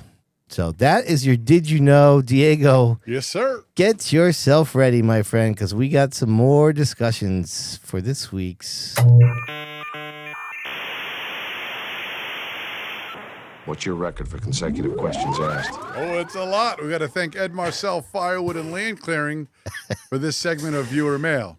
Okay. All right, first question is, should promoters at the tracks that we race at in New England help promote some of their top drivers, such as Travis Hydar, Nick Hovey, Aaron Plemons, to help them move up in divisions? Right? Okay. So, being someone that has done social media, my first thought, the way I interpret that, should a track promote specific drivers to move up? My opinion, absolutely not. Right. Because my mindset is if you do it for one driver, you got to do it for all of them. Right. I don't think you should be showing, in a way, bias towards a certain driver saying, hey, this person needs money to move up to the next division. Right. Because people are going to be like, wait a minute. That's a Why track's them? baby. Yeah. Yeah. Why them? Why not me? Yep. I won 2 races last year. He might have won 4, but I finished second in points. He finished 4th. Right. Why do I not get recognition? But I mean, So, Stafford does it in a way by having flow. yes. Yeah, for sure. You know what I mean? That Stafford accidentally promotes their drivers. I don't think it's accidental. Well, but no, because they're promoting their own show. But yes, you're right. It's not accidental by any means. Yeah. But it's, somebody like Hydar moved up. We don't know if did the 42 say he was moving up? He He did. has not. Oh, did he? Well, he said it was pretty Sure when he you was pretty sat sure. in here, but yeah. I mean, yeah, he hasn't come out. But And Aaron probably will at this point. But, those were 3 street stock drivers that are named. They're the highlight of the show on a regular basis when Hardar ran the street stocks. They were promoted just by promoting the show. Yeah. Is what I was saying, not Right. accidentally, but they It were just the show happened anyway. organically. Yeah. Right. yes, and I And think it something like happens this- in here. Right. Right, those guys run well, and I mean, Aaron Plemons' name has come out of our mouth a lot this year. Hydar's, obviously, Mike Christopher's has. When they put up numbers and wins and just keep coming back and knocking down another win, it's hard not to keep having their names come out of your mouth. Right. Which is obviously, fair. It's a really touchy situation for me, speaking from the heart, because I had the honor of promoting one event at the Speedbowl. Yeah. But the Speedbowl has had a hard time figuring out how to promote their racetrack. Right. Never mind a driver. Yeah. Right. So what a flip of conversation between the 2 tracks that we're just talking about in general. Yeah. Yeah. Like if the Speedbowl can start promoting good racing, the driver promotion will come with it. Right. That's- Doesn't Stafford offer guidelines on how to They have a have packet. They have a marketing It's unbelievable. PowerPoint. Yeah. All right, so to your point though, Bonsa, then they are doing it. They are in a way, yeah, because For they're everybody. giving you the They're information. they're providing resources for you to be able to do that. Yeah, Right. but as far as mentioning Specific drivers. yeah, if you want to talk about this driver got 8 straight top 10s, leads the division, that's fine. Stats and whatever Yes. happened on the track. But if you want to say insert name here wants to move up to this division, is looking for, obviously it's not going to be that blatant. Right. But to me, absolutely not. Yeah. Because if you're going to do that for one, you got to do it for all. No, so- yeah, right. I see what you're saying because then the slightest call that would be in that driver's favor, they're gonna say, "Oh, well, that's the track's darling." Blah blah That's blah. right. I And get you it, got to That's worry right. about but they integrity. are doing things that I think we all are in agreement here. And on a flip side, because it happened at the drivers' meeting. This is hearsay, so it doesn't have to be true, right, Diego? Right. At the drivers' meeting at Thompson, Mashad had made a little comment over to Barnett because he was chirping online about how shitty a certain situation was. So it's like, you almost know going into where you're racing, like Stafford is really, they're not going to tolerate you talking smack on social media about their track all week. Correct. There yeah. might be a silent penalty, if not a verbal penalty or something that's obvious. Like, and people bash the bowl or whatever. If they knew going into it, if they want to bash the bowl, then hey, you're not welcome here. Like, as much as we want every car, but you can't keep your mouth shut about certain opinions, then find a new place to race. I thought this was America. It is. It comes with stipulations at times. Like I know it's great. You know what I love when Stafford puts something up and someone comments something negative, and I see Paul LaRue comment under that guy's comment. I'm like, oh man, it struck a nerve. When you struck a nerve with Paul in the comments, get the popcorn. I didn't know he does that. He can. That's great. Jen put one up real quick. I screenshotted it and then it disappeared. I mean, people always have their opinions, and it's up to the track, the promoters, whoever, if they want to take them seriously or know they're putting on a good show no matter what. So it doesn't matter what people say. Right. All right, moving on. I got another question here. It's from Nick. It says, hey, guys, just had a question about the street stocks at Stafford. I know spotters aren't allowed at Stafford, but given the recent changes to the street stock with the division becoming racier and more competitive, is it time to give the rent-a-race car renters spotters? Most of the drivers renting, it's their first time racing. Stemming from a comment from Sid earlier in the year, he thought there was a major issue with one of the cars, and later it was found out that the driver just wasn't shifting into high gear. Should the rent-a-race car drivers get a spotter if they have less than 2 starts in the division? I'm not advocating for spotters for guys that show up with their own stuff for one race. Just purely the renters with 0 track experience who literally just get 2 or 3 practices and then tossed right into a race.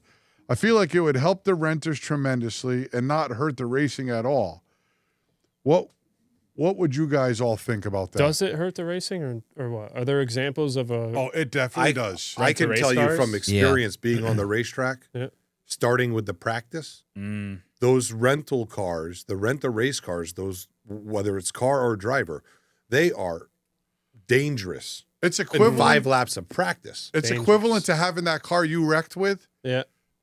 Oh, okay. All over the track. Waterford Diego, heat what race. did you do at Stafford? Sean Diego broke the rules. Sean rented a car out, and this kid thought he was just, I could go fast, boss. And I'm like, okay. So I got on a little radio because it's only practice, and I'm trying to talk to him because I don't want him to wreck anybody. It's purely for safety, and I don't want anybody's stuff. Well, somebody went and complained, Diego, there's no spotting. I'm like, it's just practice. The guy has never turned a lap in his life. Yeah, that makes sense. Right? And they told me, get the radio out. Too bad. And so I have to say to the guy, listen, just take it easy. Stay on the bottom. Let's go watch practice. Because, something has to be done there because it's literally like driving. It's like driving down 95 with somebody doing 40 in the fast lane. Why does Stafford allow Hey, it? I thought the Popo was coming.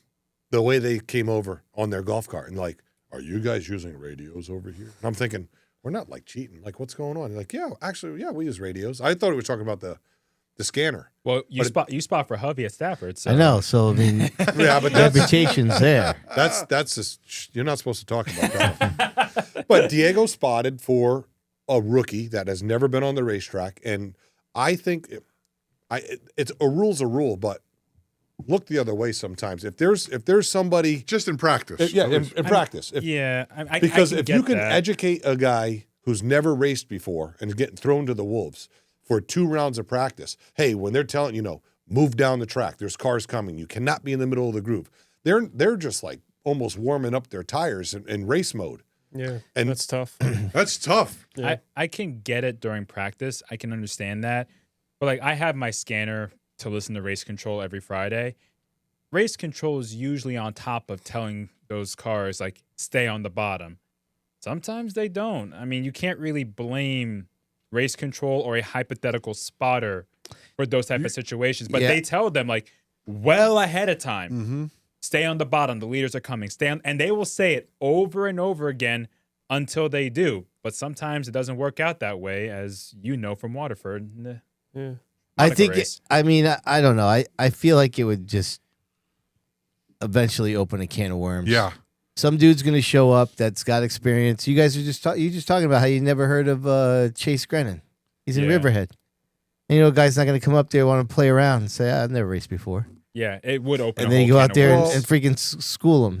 That's going to happen Yeah, eventually. that was practice we were talking about, though. Fro brought up a practice. great thing. You know, it's Damn it! I'm just slipping Whoa. on this, right? What are we talking about? yes. Practice? You know, maybe you get to the point where there's a minimum speed rule. No, that's not him. There's a minimum speed rule for like a division like that. You know, if you're a second and a half or 2 seconds off the pace, I just don't parked. I just don't know what you do for practice. You know, let them allow to have them maybe a spotter for practice. I don't know what the answer to that is unless you're renting the track for days and they get some experience. It's one of those exceptions to the rules, but do you really want to play with exceptions? Right. Yeah. All right. Stafford's very much this or this. Yep. No doubt. Settle down over there, Bonsa. Is it my time? It is your time. Okay. It's my time? Awesome. All right. If you have any questions for us, you can send them on email for sidsviewpodcast@gmail.com. Back to you, Diego. Oh, yeah. Thank you for that. That was so pleasant to hear. That was, yes. All right. We're She moving was on. sleeping the whole time. Don't tell them my secrets. We're moving on to the next one. Go. This is about Seekonk and Monaco. Oh, all right. Do tell. What is the Monaco Series handicap system to have to put Matt Hirschman on the front row of the Haunted 100?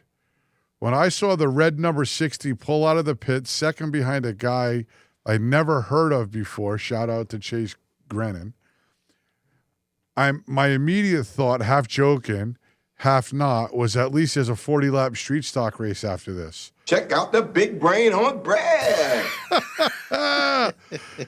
I know anything could happen in racing. Event was still great to be there for. It just so happened that this was one that no one else is leading a lap is the outcome. All the respect to big money. Should touring series include previous results at the track they're running in their handicap formula, or make it a bigger part of a formula that's already there? I don't know. I mean, their Can I give you handicaps. the answer? Yeah, let's go, man. So at Monaco, they don't have handicap, but they have they do like a redraw. Yep. And you pulled the pill 1 through 9, and they drew 1.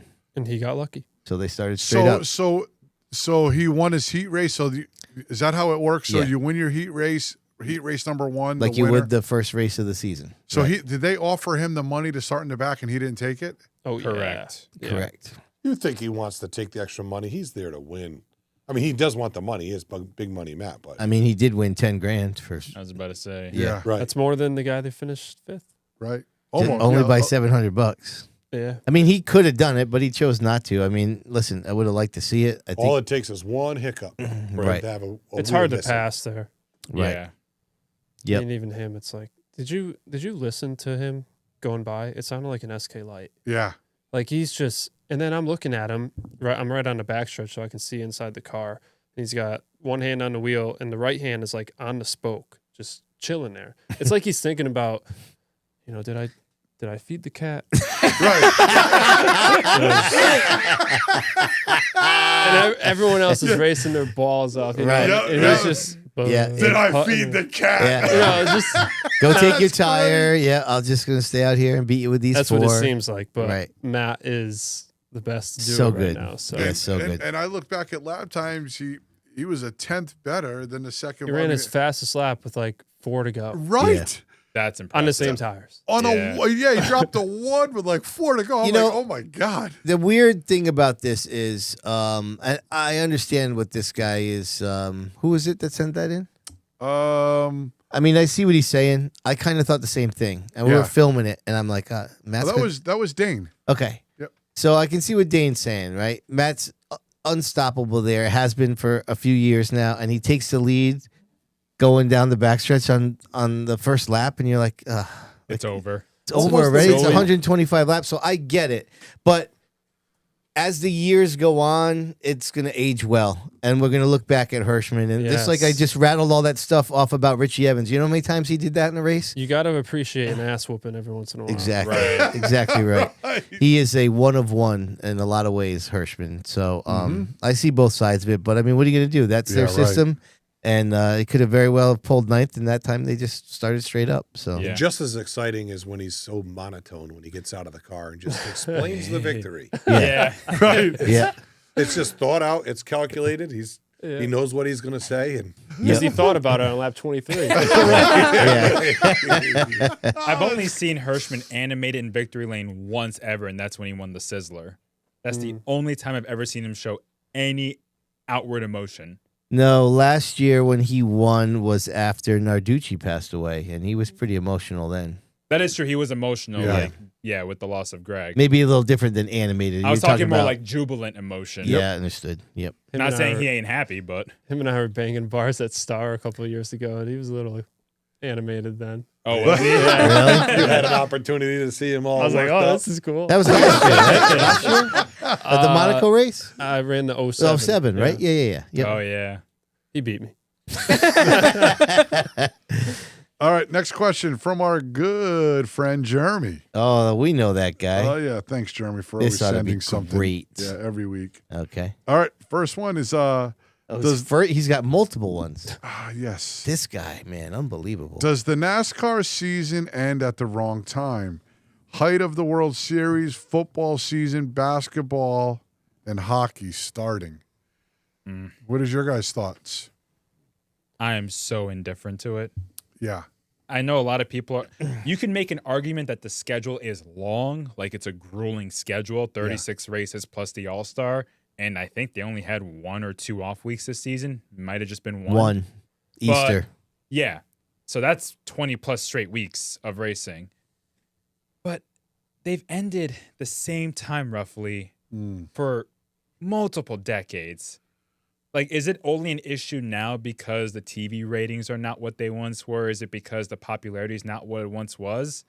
I don't think when the season ends makes as big a difference as what people think. I think the biggest thing is starting the races on Sunday before the football games start. Yeah. But, yeah, I don't think they end at the wrong time per se. I mean, you're going to lose ratings when football's right. playing. But it's been like that forever. No, I don't think anything has really changed in that dynamic, really. Like, the World Series has always been there. Yeah. No. What's changed is that football's a juggernaut now. That is true. That's what's changed. Unbelievable. Yeah, the dynamic of the sports marketing, all that is different. The money that is generated through television is so much greater than it has ever been. It's not even that, it's betting. And football's betting's here. huge, and betting as well. But I mean, football's up here and everybody else is way down here. No doubt. Yeah, it's the disparity is I'm off to the charts. point where I'm almost watching every football game that's on TV. Well, I watch the Red Zone because the Giants are never on freaking TV anymore. Yeah. But I'm watching every game, and I usually have something going on with prop bets on every game, and I watch them. You can say goodbye to those pretty soon. Yeah, pretty soon they're going to be gone by the wayside. But do you really have to revolve your schedule around the NFL? Like, do you think it's at Kinda. that point? Yeah, this is America. They're gonna watch football. I mean, I told you about the World Series. It's strategically placed where it interferes with the least amount of games, right? Yeah. Didn't NASCAR already announce they're going to move the Daytona 500? Yeah, they're moving it because the Super Bowl. When are they moving it to? I think it's a week later. The week later, because the Super Bowl is going to be a week later. Next year. Next year. So, I mean, to me, the answer to your question is yes. So are they going to move New Smyrna? Because that's always a week before the 500. Yeah. But also, it's like, what do you do then? Because NFL, what week are we in NFL? 8? 9? 8. So are you telling me that Cup should just cut the last 10, 12 races of the year because that's when NFL is going to start? Like, that ain't going to happen. I can Are you tell going you to have from midweek another- events? No. From the flip side of your conversation, I enjoy a good football game, but I must not be American because I'm just not watching all these football games. I'm watching NASCAR. I'm watching NASCAR. Yeah. So there's a lot of people out there But that like are watching NASCAR that could almost care less about a football game. I know there's a lot more football fans out there, but The average sports fan, like if no football is on and they're just wanting to put something on the TV, maybe they'll put NASCAR on. Maybe they used to like the sport, so nothing else is on. They're going to throw it on. Maybe they'll, whatever. But if football's on, then that fan is not watching. Keeter says the change is in 2027, by the way. Yeah, I thought I looked that up. Yeah.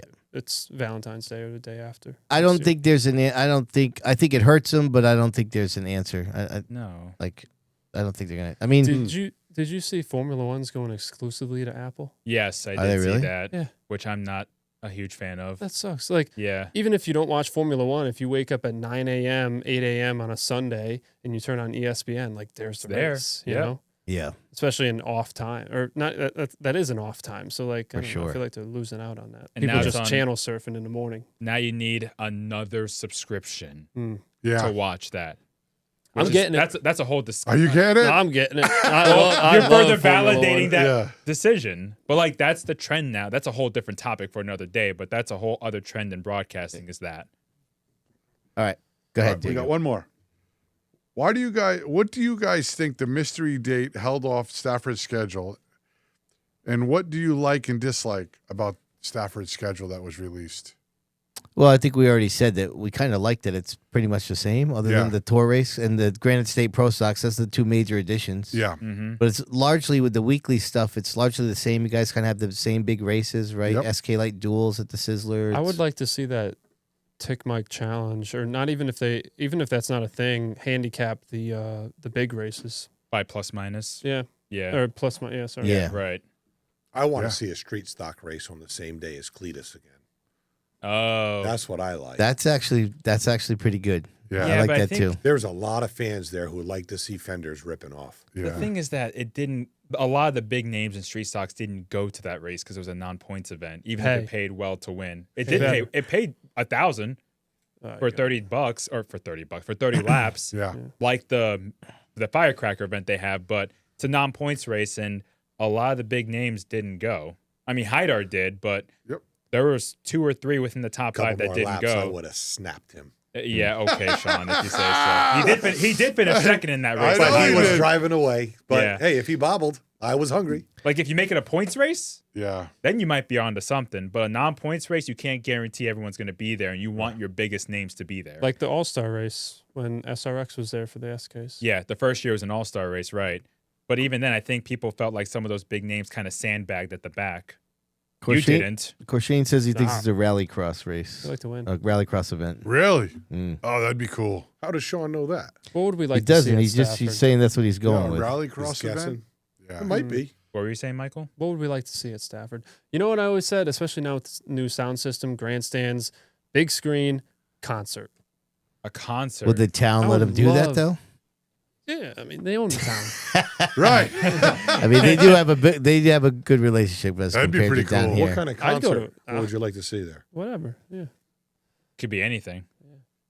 All right. And now that you got all that burnout pad area, Yeah, You like can make the you know, grass you can make standing room. the grass like lawn. Mosh yeah, pit, you know mosh that's where pit. the drunks are, and then up in the stands, and that'd be a good time. Hell yeah. All right, I'd it's take it. it's 8:52. All right, We got to cool. move on. All right. Hey, that's another episode of Viewer Mail. Thank you, Ed Marcel, Firewood and Land Clearing. All right, it's time for the old. We're winding down here for the 32 Signs Weekly Pick'ems. Let's check out the standings, shall we?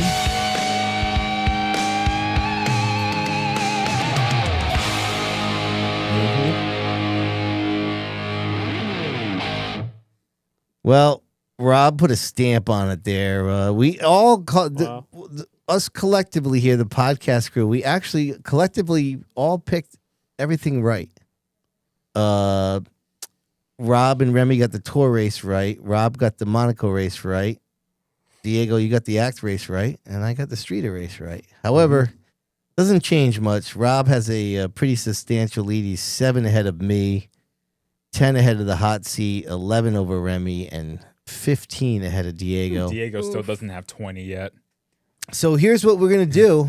No more picks to be made, but it's time to double up, as they say. We're going to double up with the champions pick that we did earlier in the year.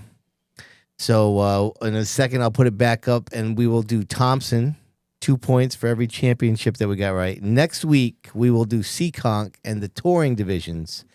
And then in 2 weeks, our final weekly show of the season, we will do Stafford and Waterford and determine the winner. So here's where we stand right now. And if I add on Thompson, it gives us Bam. I knew that was going to happen for Sid. Wow. So I crawled in a little bit. I got 2 right, Todd, Owen, and Dave Trudeau. Rob got Larry Barnett. So did Diego. Remy got 2 right with Todd and Jake Johnson.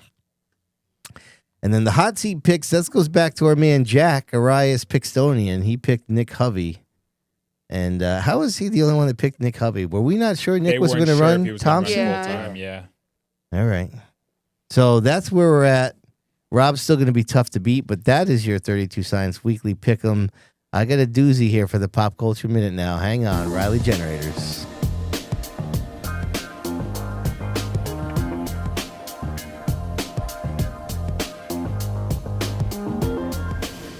Diego? Yep. Story time again. Okay. All right. 47 years ago today, October 28th, 1979, there was a television movie called Disaster on a Coastliner. You ever seen it? Originally aired on ABC's Sunday Night Movie. The film starred veteran actors like Lloyd Bridges, Raymond Burr, E.G. Marshall, and Star Trek's own William Shatner. Shatner did his own stunts for the movie, including standing on top of a movie train. The train scenes were shot on the railway in southern Connecticut, including the bridge over Niantic River, which just happens to be where I grew up, that connects Waterford and East Lyme. In the movie, the town is called East Lyme, California. Now, again, it's called Disaster on a Coastliner. There's the opening scene. That is the old train bridge that was down near my house when I grew up. And here's another screenshot. That's your boy Shatner, where you can just have a smoke right there on the train, talking to a lovely lady. And then this right here, now that is the coming to the bridge that's going over the Niantic River, the mouth of the Niantic River there into Long Island Sound. And here's another screenshot. This is taken from approximately like Dad's Restaurant. And if you look, that is Millstone Power Plant there in the background. Phenomenal. Oh, yeah. Yep. And so that's where they filmed it. So I went into my own family archives because when I was a kid, we went down there and watched them film it. Oh, that's cool. And so these were pictures that my mom took when we were down there. By the way, I used to jump off that train bridge all the time when I was a kid. Badass. They've redone it so that you can't do that anymore, but back then we did. Yep. And so funny story. So 79, they probably filmed this early 79, maybe 78. I was like 5 or 6. We had just moved to Waterford. And it's one of my earliest memories. I thought this was the coolest thing. You're telling me that we moved where they filmed movies, where the guy from Star Trek is in? Like, you can't get any better than that. It was really neat. You look at your first photo over the bridge, you see how much it is now developed on the backside. Oh, 100%. Right, so It's I just kept different. looking back there. I don't see any of It's the all dock. a nice beach and everything now. The Yeah, docks there now, everything the is there. boardwalk, Yep. it's totally different. Yep, for sure. So that was a big craze back there in the that was kind of the end of it. But in the 70s, the disaster movies, right? And Towering Inferno, that was like the original Die Hard. Poseidon Adventure was the original Titanic. There was a lot of bad ones. This is a bad movie, by the way. But if you like watching bad movies, check it out on YouTube. Disaster on a Coastliner. It's not good. It's not good. But I mean, I like it because I see my hometown there, you know what I mean? But it's not, otherwise it's not good. But Sean, don't fret, because you're going to be excited about this next segment here. It's called The Critical Speed. What is on tap? Come on. Oh, I screwed it up. All right, hold on. Let's give it its proper due, shall we? Let's take that off. My apologies. I don't know what happened there. Oh, I know what happened. Wait a minute. It's a dud. This is bad. This is, no. Want to start the whole show over? We might have to. There it is. Yeah. There it is. Okay, hold on. Ready? I got you. And ready. All right. Ooh. A bad job by me. Listen, you know there's not a lot going on when I got to put the National NASCAR Series up on the What's on Tap. But there is the Near Hall of Fame is coming in on Sunday. Pretty excited for that. As my man Brooksy's going in, as well as Tony Hirschman, Barry Cannell, Bowens Borsier. Barry's going in? Barry's going in, yeah. So where is this at? Where do they have that? That's going to be at the Log Cabin in Holyoke, Mass, Sean. All right. And my crew does the video, so we will... You think Buckler will end up over there hanging out? I'm not sure. I mean, Buckler is in the near Hall of Fame, but he has not been to the last few. He used to be the MC back in the day, but he has not been to the last few. I miss Buckler. Yep. Good old Buckler. We all miss him. Oh, yeah. It's that time of the show. We came in at 8:58, right down to the wire here for the 2-hour mark, but it's time to find out who won the week, shall we? Who are you?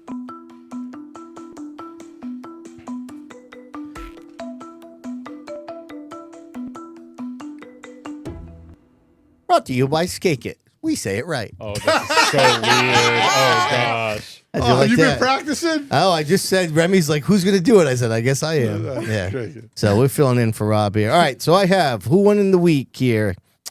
Austin Beers, youngest champion. Matt Hirschman continually dominating Seekonk Speedway in the mods. John McKennedy for a second Monaco Tri-Track Series title. Chase Grennan for turning heads at the Haunted 100. Aaron Plemons for winning streeter races at all 4 Southern New England tracks. Eric Sands for his second consecutive act win at Seekonk in the Haunted 100. Raphael Lassard for becoming the first Canadian native champion of the American Canadian Tour since 2008, I believe. Mm-hmm. And I also have ACT in general, just for having a kick-ass, caution-free race with some really good racing. So everybody gets a vote. I have to monitor the chat because our man Rob is not here. So you guys, Diego, start us off. Sean can't count. I didn't prep you to count, but go ahead. I'm going to pick Austin Beers. Okay. Reminator's going to count it in the studio, and I will do the chat. Junior, what are you thinking? Hirschman. Oh, okay. Mm-hmm. Just for feeding his cat. Yeah. I just love to watch it. It was great. I'm going to go Austin Beers. That's a big one for many reasons. All right. What about you, Sean? I'll say I'm proud of Aaron for really dominating street stocks all season, but for me, it definitely goes with Austin Beers and the A-team. All right. Okay. So I'll go since you're a little preoccupied. Yeah, go ahead. I'll go with Plemons. Okay.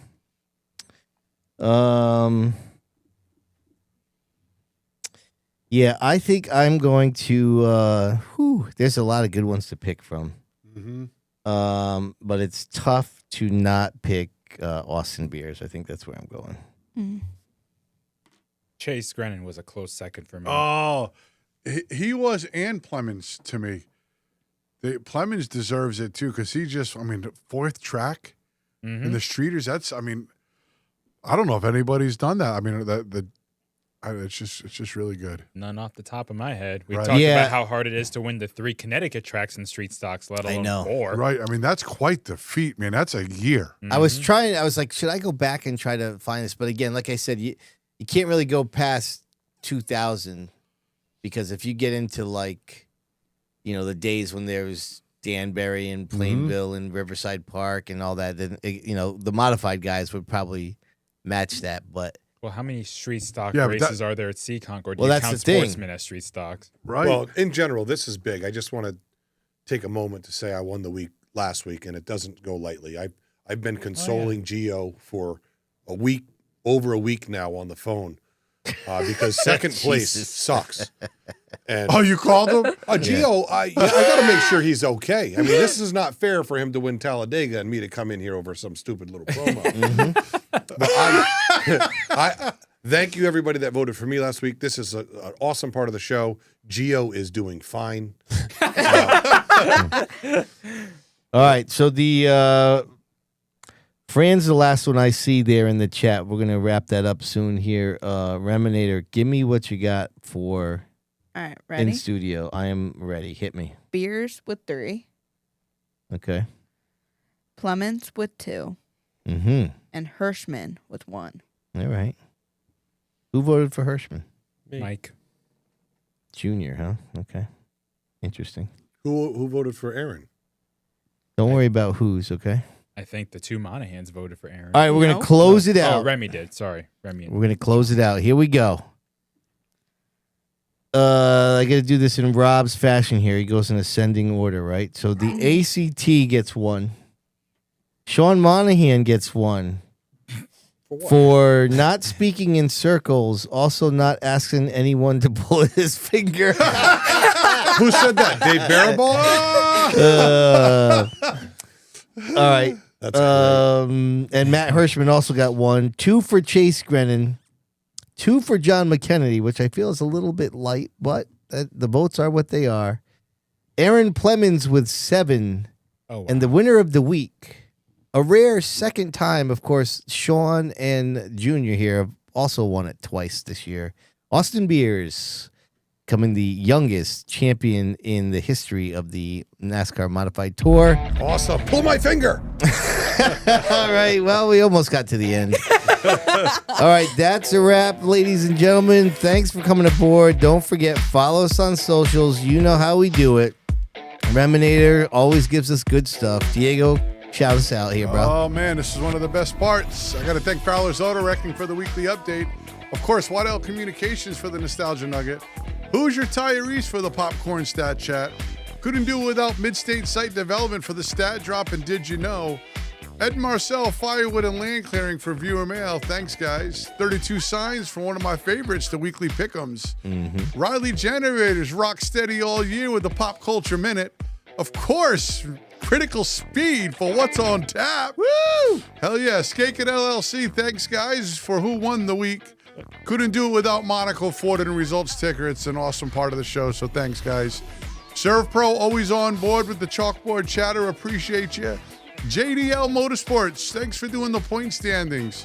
Seacon Grand Prix, firing up the hot seat every week. It's one of the great things here happening. And we got to thank special guests here tonight, Mike Christopher Jr. It's a simple pleasure to have you, man. Yeah, I appreciate it. Going into a pretty busy, hopefully fun and exciting 2026. So Yeah. we'll see everyone there. All right. We'll have you back in again. You can tell us all about it. Oh, man. Plan. My man. Hell yeah, that's freaking awesome. Shalom. Of course, you got to thank Shalom.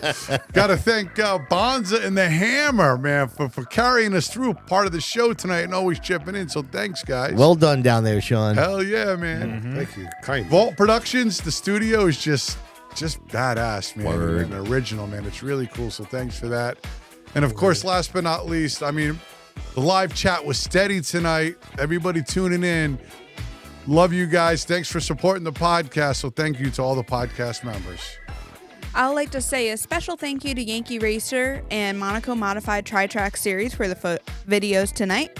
Also, a big thank you to the late, great Howie Hodge, Rich Hayes, Mike Anop, Justin Bonsignor, John Grady, Ken Dipple, Len Kalanoff, Ray and Bonnie Coffin for the photos tonight. Well done, Reminator. You nailed it there. Remy. Listen, next week, David Root's coming in. Word has it he's got a list of grievances about things we might have said about Stafford. Should be very entertaining. Oh, no. See you next week. Paul's comments.